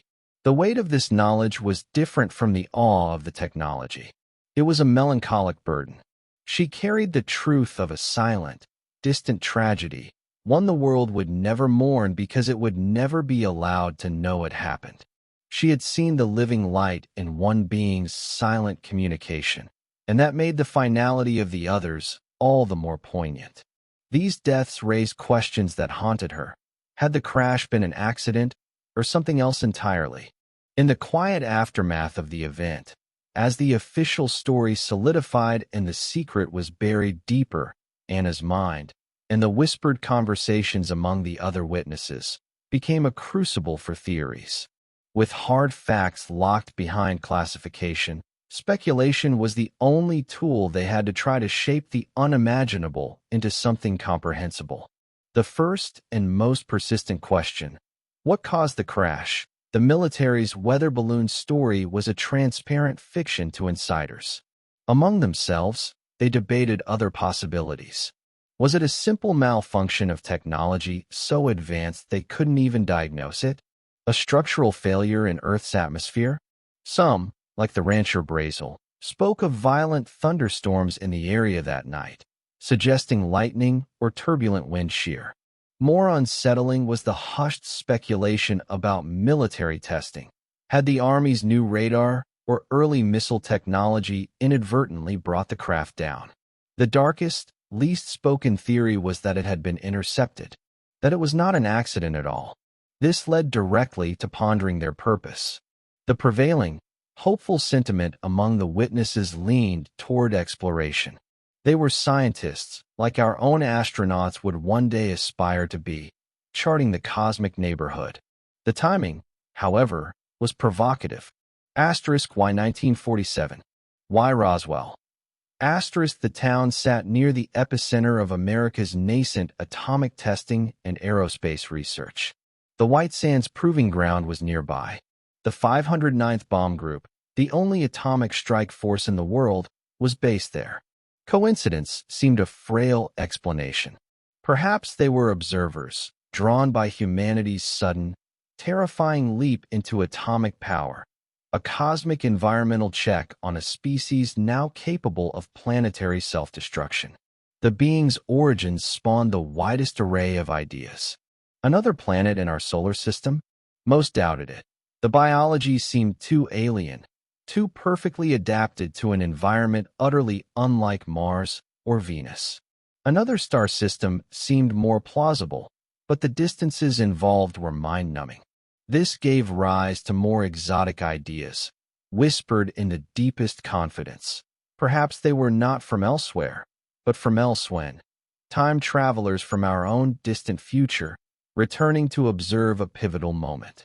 Or, most dizzying of all, perhaps they were interdimensional, entities from a reality that only occasionally intersected with our own, explaining the bizarre material properties that defied known physics. This speculation inevitably bled into the question of government knowledge. Was Roswell truly the first contact, a shocking surprise to everyone in power? Or was it merely the first time the secret had gotten out, a single thread pulled from a much larger, older tapestry of awareness? The cold efficiency of the cover-up, the immediate appearance of the men in black, suggested a playbook already written. Had there been other crashes? Other encounters successfully silenced? The possibility that humanity's leaders had been grappling with this reality for years, perhaps decades, was both terrifying and, in a strange way, a relief. It meant someone, somewhere, was supposedly in control. Anna's own theories evolved. Initially, she clung to the simplest explanation, an accident of exploration. But as she reflected on the being's profound loneliness, on the seamless technology that seemed less built and more grown, and on the government's ruthless response, her thoughts grew more nuanced. She began to suspect the purpose was not merely observational, but perhaps protective or corrective. And she increasingly believed the government's reaction was not just about weapons advantage, but about preventing a societal panic that could shatter the fragile post-war order. Conversations with Robert, the X-ray tech, revealed a more cynical view. It's all about the tech. Whoever reverse engineers that stuff owns the planet. It's an arms race against them, I guess. Sarah, ever the pragmatist, thought they were lost. Maybe their map was wrong. Maybe they were just passing through and had a flat tire in the worst possible spot. Ultimately, Anna learned to live with the unknowable. The mystery was too vast, the data too scarce. The comfort, she found, was not in finding an answer, but in the act of asking the questions honestly, of refusing to let the official story be the only narrative. The universe was stranger than they had been allowed to believe, and admitting that, even in secret, was a kind of liberation. While these questions remained unanswered, new information was about to surface that would provide unexpected clarity. In the years following the summer of 1947, as Anna carefully followed news reports and tidbits of official gossip, a pattern began to emerge from the static of unexplained sightings. It was a pattern that cast the Roswell event in a new, more ominous light. The theory centered on a simple, geographical fact. Roswell was not an isolated dot on the map. It was a spoke in the wheel of America's new atomic heartland. To the west lay White Sands Proving Ground, where the world's first atomic bomb had been detonated just 2 years prior. To the north was Los Alamos, the secret city of the bomb's creation. The 509th Bomb Group, stationed at Roswell Army Airfield, was the only unit on Earth trained and equipped to deliver nuclear weapons. This concentration of nascent atomic might, Anna realized, was not a coincidence. It was a target, or perhaps a point of intense interest. Reports began to filter in, not through newspapers, but through the hushed, nervous channels of military personnel transferred from other bases. Strange lights performing impossible maneuvers over Oak Ridge, Tennessee's uranium enrichment facilities. Unexplained radar blips near the nuclear storage igloos at Kirtland Air Force Base. Pilots from Strategic Air Command reporting luminous objects pacing their bombers on training runs. This activity wasn't random. It seemed strategically focused on the very infrastructure of death that humanity had just invented for itself. The timing was too precise to ignore. The dawn of the atomic age was met with a sudden, dramatic surge in aerial phenomena. The dominant theory among those who dared to whisper it was one of monitoring. These visitors, whoever they were surveilling our nuclear capability. They were assessing the technological and moral leap of a species that had unlocked the power of the atom. Were we a curiosity, a danger, or an experiment? The idea that humanity's greatest and most terrible achievement had registered on some galactic scale was both terrifying and strangely validating. It meant we were significant, even if the significance was as a potential hazard. An alternative, more chilling interpretation suggested the motivation was not just assessment, but concern. Perhaps the visitors were not mere observers, but custodians. The atomic bomb represented a species reaching a level of technological adolescence with the capacity for immediate, planetary self-destruction. Were these sightings a form of intervention, a subtle demonstration of vastly superior technology meant to warn us off a destructive path? Or were they studying the potential for a cosmic-scale contamination event, a nuclear war that could ripple effects far beyond Earth's atmosphere? Anna's perspective was shaped by fragments she'd overheard in the annex. She remembered a civilian scientist, frustrated with the military focus on weaponization, muttering, "They're not looking at the explosives. They're looking at the reactors. The energy signatures. It's the sustained fission they're interested in." Another time, an officer from intelligence, reviewing a map of sightings, pointedly tapped the location of the Trinity test site. "Ground Zero," he'd said simply. For her, the connection became impossible to dismiss. The beings hadn't come to the desert for the cactus. They'd come because the desert was glowing with a new, fierce, and perilous kind of fire. The implications of this theory were profound. It suggested humanity was not just alone in the universe, but on probation. Our most destructive toys had earned us a visit from the Galactic Neighborhood Watch. It reframed the visitors not as random explorers, but as purposeful, perhaps even concerned, witnesses to a critical juncture in our evolution. Were they watching to see if we would destroy ourselves? Or were they waiting to see if we would mature? This cosmic perspective was both humbling and strangely hopeful. It placed humanity within a larger narrative, one where our choices mattered on a scale we had never before considered. This theory, chilling and compelling in its logic, began to feel less like speculation and more like the missing piece of the puzzle. It explained the why here, why now, with a grim elegance. And it gained a haunting credibility when she later learned, through the fragmented, trusted network of fellow witnesses, about the message, the one the surviving being had tried to communicate during its final, silent moments. The truth Anna carried was weightless on the page, but it bore a crushing gravitational pull on her life. The personal costs were not delivered in a single, dramatic blow, but accrued over years like a slow, accumulating debt. At the hospital, she remained a competent nurse, but the trajectory of her career subtly flatlined. Promising assignments or leadership roles that once might have come her way were given to others with less complicated files. Dr. Phillips, now a department head, was cordial but distant, his earlier complicity creating an unbridgeable chasm.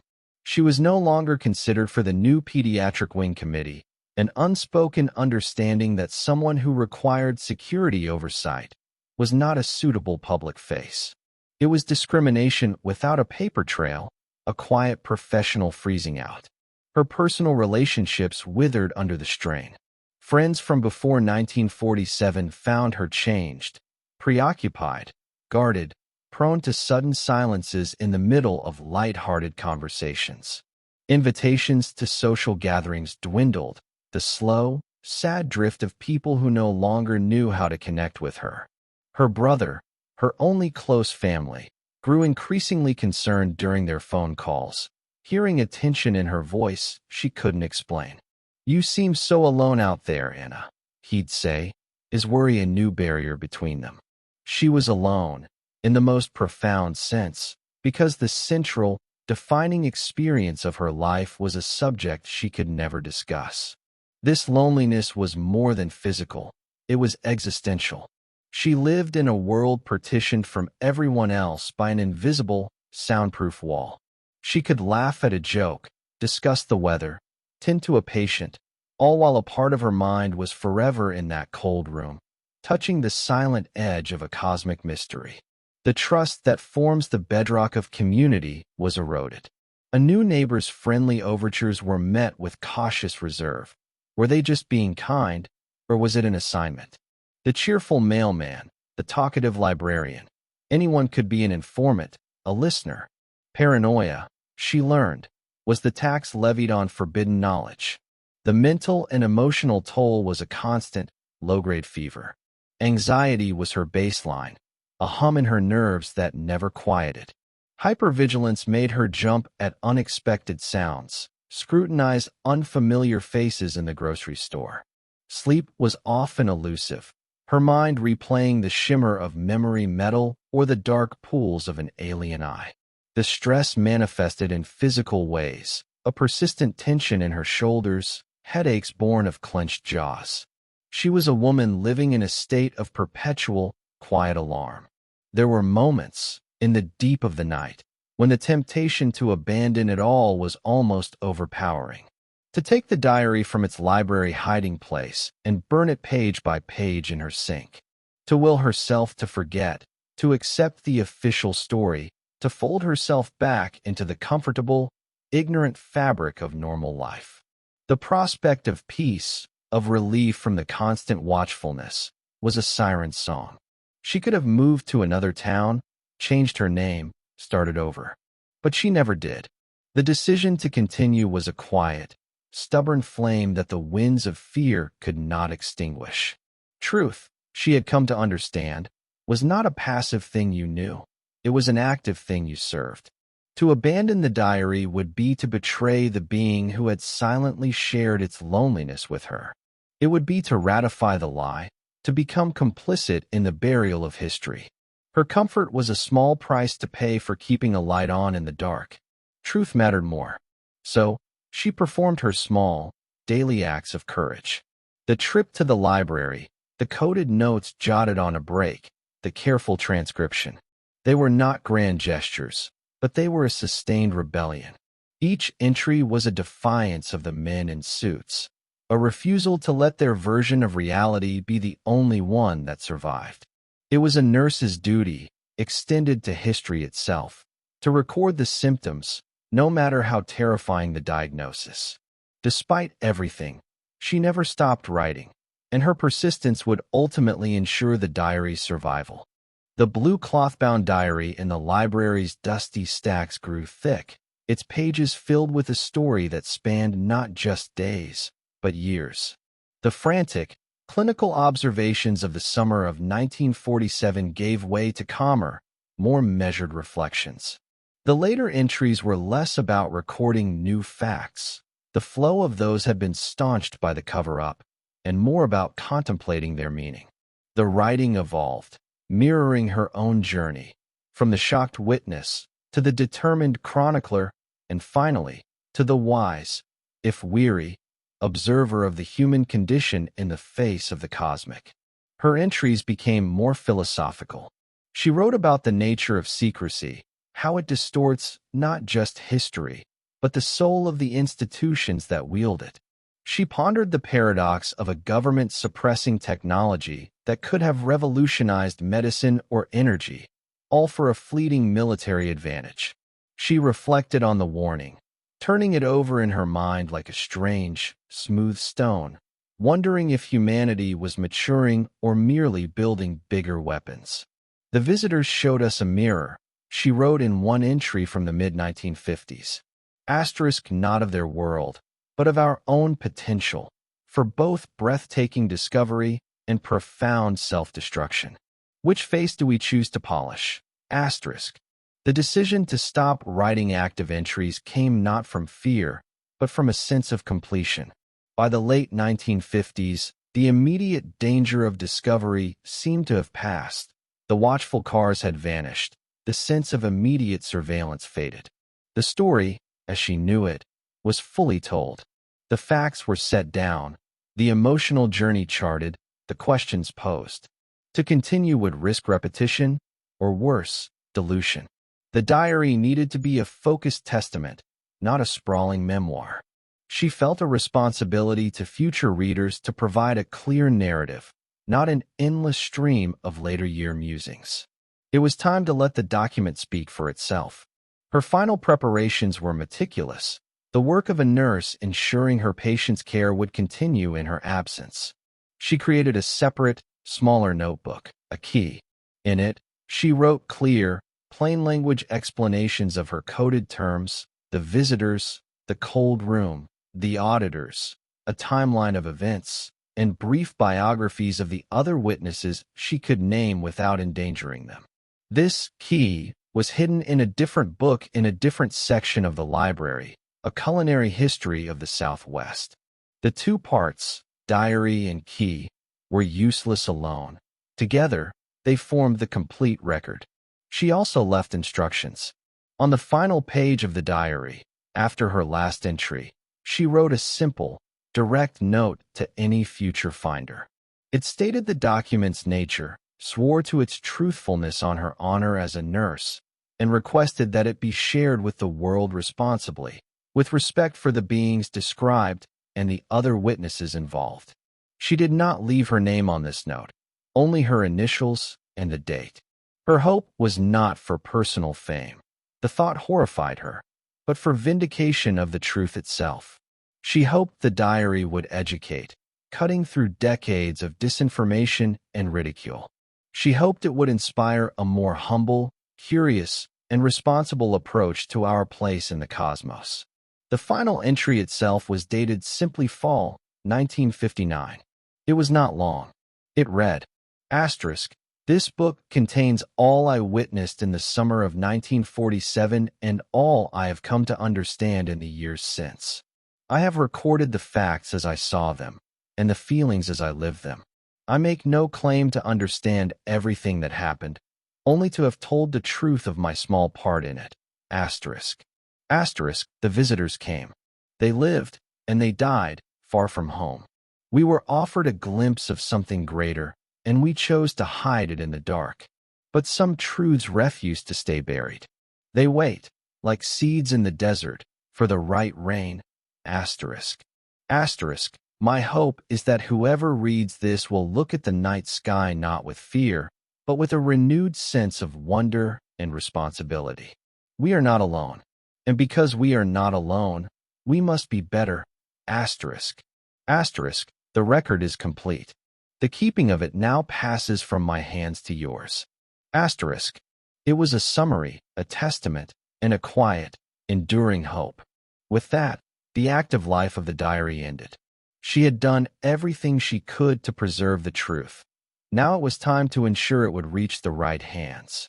Anna's system for the diary's preservation was a quiet masterpiece of contingency planning. The diary and its key were hidden, but she knew physical objects were vulnerable to time, neglect, or a library renovation. She needed living custodians. To two people, sworn to secrecy on her deathbed, she gave not the diary itself, but a set of precise, cryptic instructions. One was a distant cousin, a librarian in another state, a woman of quiet integrity. The other was the son of Robert, the X-ray technician, now a young man with a keen sense of justice. They did not know each other. Each held half of the directions. One knew the library and the section, the other knew the specific book titles and the retrieval protocol. Only together could the diary be found. It was a human dead man's switch, ensuring the secret would outlive her only if her chosen successors agreed to act. For decades, the diary slept. It survived the library's conversion from the Dewey Decimal System to a computerized catalog, the hollowed book missed by digitization volunteers. It survived a flood in the basement that stopped inches from the shelf. Its closest call came in the late 1990s during a weeding project. A volunteer nearly discarded the crumbling agricultural tome, but was stopped by an older librarian who insisted, "We keep the local history, no matter how dull." The diary remained, its secret intact, while around it the world of ufology boomed with sensational claims and dubious evidence, making its sober, medical testimony all the more precious. The chain of custody was activated years after Anna's peaceful passing in the 1970s. Her cousin, upon learning of a new wave of declassification requests around Roswell, contacted Robert's son. Following the split instructions, they retrieved the two books. They were not researchers, but they understood the weight of what they held. They quietly contacted a respected, skeptical historian known for forensic document analysis, not for UFO advocacy. This began a slow, meticulous process of authentication. The paper was tested, dating to the late 1940s. The ink was analyzed and found to be contemporaneous. The handwriting was compared to Anna's known signatures on hospital documents and personal letters, providing a match. The internal details, descriptions of base personnel, medical procedures, even the weather, were cross-referenced with declassified records and found to be meticulously accurate where they could be checked. The diary's emergence into the light sparked immediate, fierce debate. Skeptics, some with government ties, dismissed it as an elaborate, posthumous hoax, questioning how such a document could have remained hidden for so long. They attacked the provenance, though the forensic evidence was formidable. Believers and serious researchers hailed it as the smoking gun, the first-person, professional account the field had always lacked. The debate itself, however, served a purpose. It subjected the diary to a level of scrutiny that only reinforced its credibility for those who examined it without prejudice. What was revealed when it was finally published in excerpted form was not just new details about the beings or the craft, though those were staggering, but the profound human story at its heart. It provided the emotional and ethical core that had been missing from the Roswell narrative. It wasn't about little green men. It was about a nurse's encounter with mortality, consciousness, and the crushing machinery of secrecy. It framed the event not as a cold military incident, but as a cosmic tragedy and a missed opportunity. The impact on UFO research was seismic. It shifted the conversation from speculation to grounded testimony. It provided a benchmark of credibility against which other accounts could be measured. For the Roswell investigation specifically, it filled in the crucial hours after the crash, detailing the human response inside the base, the cover-up in real time, and the poignant fate of the beings. It transformed Roswell from a mere case file into a deeply human story. The diary's emergence would reignite interest in Roswell, but more importantly, it would reveal something about the nurse herself that no one expected, her true identity. For in her final, quiet act of ensuring the diary's journey, she had left one last, deliberate clue within the key, a way to finally connect the steadfast chronicler with the woman who had lived and died in Roswell, forever changing our understanding of that summer night. The publication of Anna Emerson's diary provided not just new information, but a foundational document for understanding the Roswell incident. Its value lay in its clinical precision and emotional honesty, offering a coherent narrative that synthesized decades of fragments and rumors into a credible, first-person account. The physical descriptions of the beings became the most authoritative on record. She corroborated key elements reported by others, the small stature, large heads, grayish-tinted skin, but added layers of medical detail that gave them startling reality. Her notes on the crystalline skeletal structure, the dark, viscous circulatory fluid, the fibrous musculature, and the peculiar, four-digit hands moved the discussion from the realm of speculative art into forensic biology. Her observations of the dark, nictitating ocular membranes and the lack of external ears or a prominent nasal structure provided a definitive portrait that became the standard for serious research. Her technology observations were equally transformative. While others had spoken of memory metal, she described its behavior and the scientists' baffled reactions with the clarity of a trained observer. Her account of the seamless, apparently grown hull material and the glass-like, veinous conduits offered a tangible sense of a manufacturing paradigm utterly alien to our own. The symbols, with their faint, pulsating bioluminescence, were noted not as mysterious etchings, but as an integral part of the craft's anatomy, suggesting a living or organic technology. The diary provided crucial timeline clarifications. It detailed the lag between the crash and the military's full containment, the frantic activity of the first 72 hours, and the specific moment when the official weather balloon story was imposed from the outside. It pinpointed the brief window when a living being was present and conscious, a period of immense significance previously only hinted at in lore. Perhaps most powerfully, her personal observations humanized the beings in a way no debris analysis ever could. Her record of the surviving entity's apparent fear, its loneliness, and its silent assessment of its human captors introduced a poignant, emotional dimension. They were not mere biological specimens. They were individuals, experiencing trauma and isolation. This shifted the ethical framework of the entire event. The communication attempts, as she documented them, provided the most compelling evidence for non-human intelligence. The diary described the silent, empathic transfer of images and concepts, the starfield, the crashing craft, the profound sense of isolation, and later, the thematic warning. Her struggle to document this, knowing that arrived whole, lent credibility to other accounts of telepathic or intuitive contact in UFO encounters, grounding a mystical concept in a sober, skeptical witness. On the cover-up, her diary was a playbook. It detailed the arrival and methods of the men in black, their psychological intimidation, the forced signing of documents, the implied threats. It cataloged the stages of the official narrative's imposition, from internal panic to public dismissal, and noted the specific, subtle ways dissent was quashed among base personnel.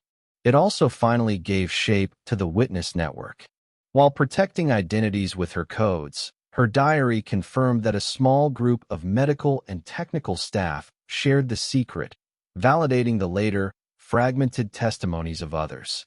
It proved the event was not witnessed by one or two people, but by a cell of professionals whose silence was systematically enforced.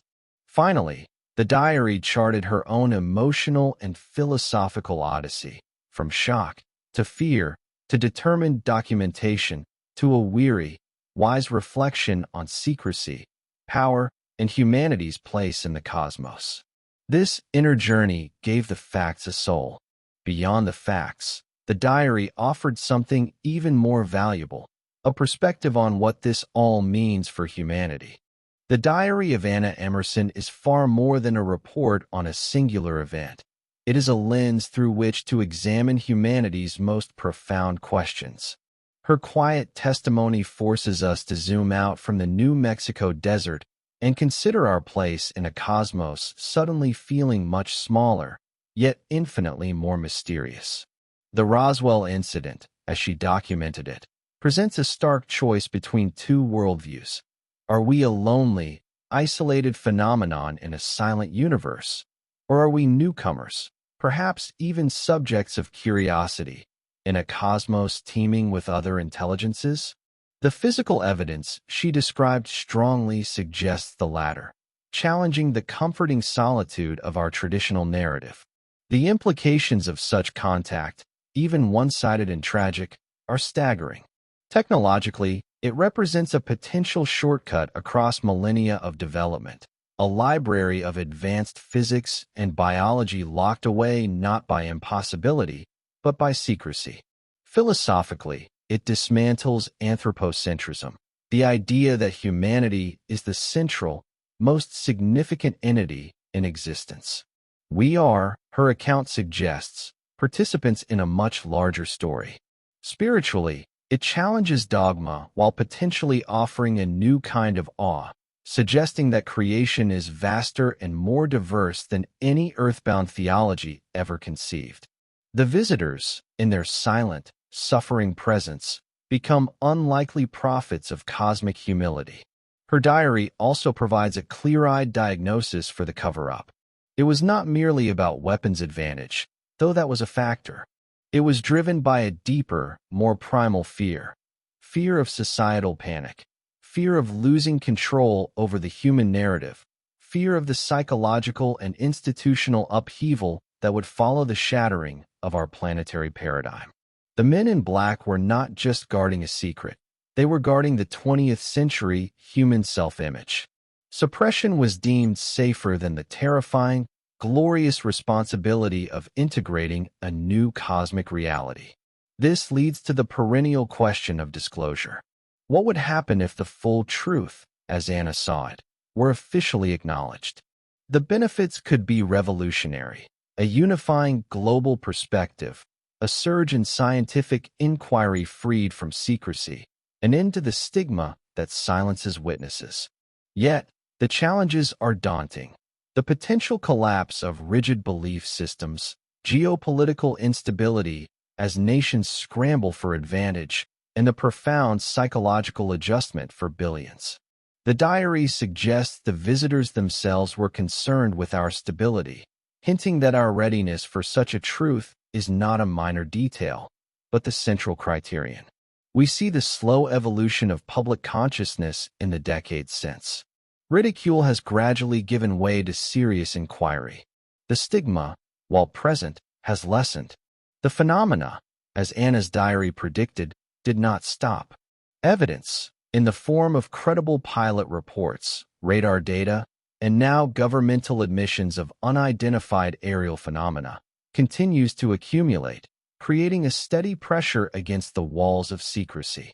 The trajectory, though fitful, seems to be moving toward a reluctant, incremental openness, driven not by choice, but by the persistent, inconvenient fact of the phenomenon itself. In this long journey, the role of whistleblowers and witnesses like Anna becomes sacred. Their courage is not in dramatic confrontation, but in the quiet, steadfast refusal to forget, to be gaslit by power. Their sacrifice of career, peace of mind, simple normality, is the price paid to keep a crack in the door of history open. They are the stewards of reality during an era of official denial. Through it all, Anna Emerson's diary endures. It is a message in a bottle from a woman who stood at the fault line between two worlds. She understood something profound, that the truth, once recorded, becomes immortal. It can be buried, denied, or ridiculed, but it cannot be unmade. It waits patiently in the dark, on a dusty shelf, or in the collective unconscious, for the moment when the world is finally ready to listen. The legacy of the Roswell nurse is not one of definitive answers, but of profound virtues. Courage in the face of intimidation, curiosity that overcame fear, and an unwavering commitment to truth over personal comfort. She did not solve the mystery for us. She handed us the lantern, her diary, so we could see the path a little more clearly for ourselves. From her story, we learn the quiet power of bearing witness, of holding fast to a truth that is inconvenient, unsettling, and world-changing. We learn that integrity is a quiet, persistent force, one that can outlast the loudest official denial. Her diary remains a living document, its influence rippling through the decades. It has become a cornerstone for serious researchers, a touchstone of credibility in a field often muddied by sensationalism. It has empowered other whistleblowers to come forward, knowing their accounts are not the first. It whispers to policy makers and military personnel, reminding them that the ultimate loyalty is to the truth, not just to a chain of command. The quiet, clinical pages continue to nudge the world toward disclosure, one open mind at a time. And the mystery itself? It continues, as it always has. Strange lights still dance in our skies, performing maneuvers that defy our physics.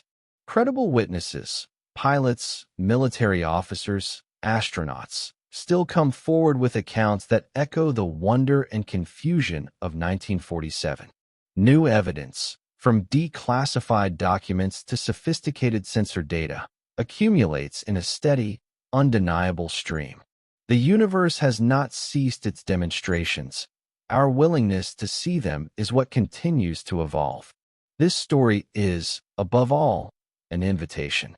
An invitation to keep an open mind, not a gullible one, but a mind willing to weigh evidence without prejudice. An invitation to nurture a curious heart, one that finds wonder in the unknown rather than fear.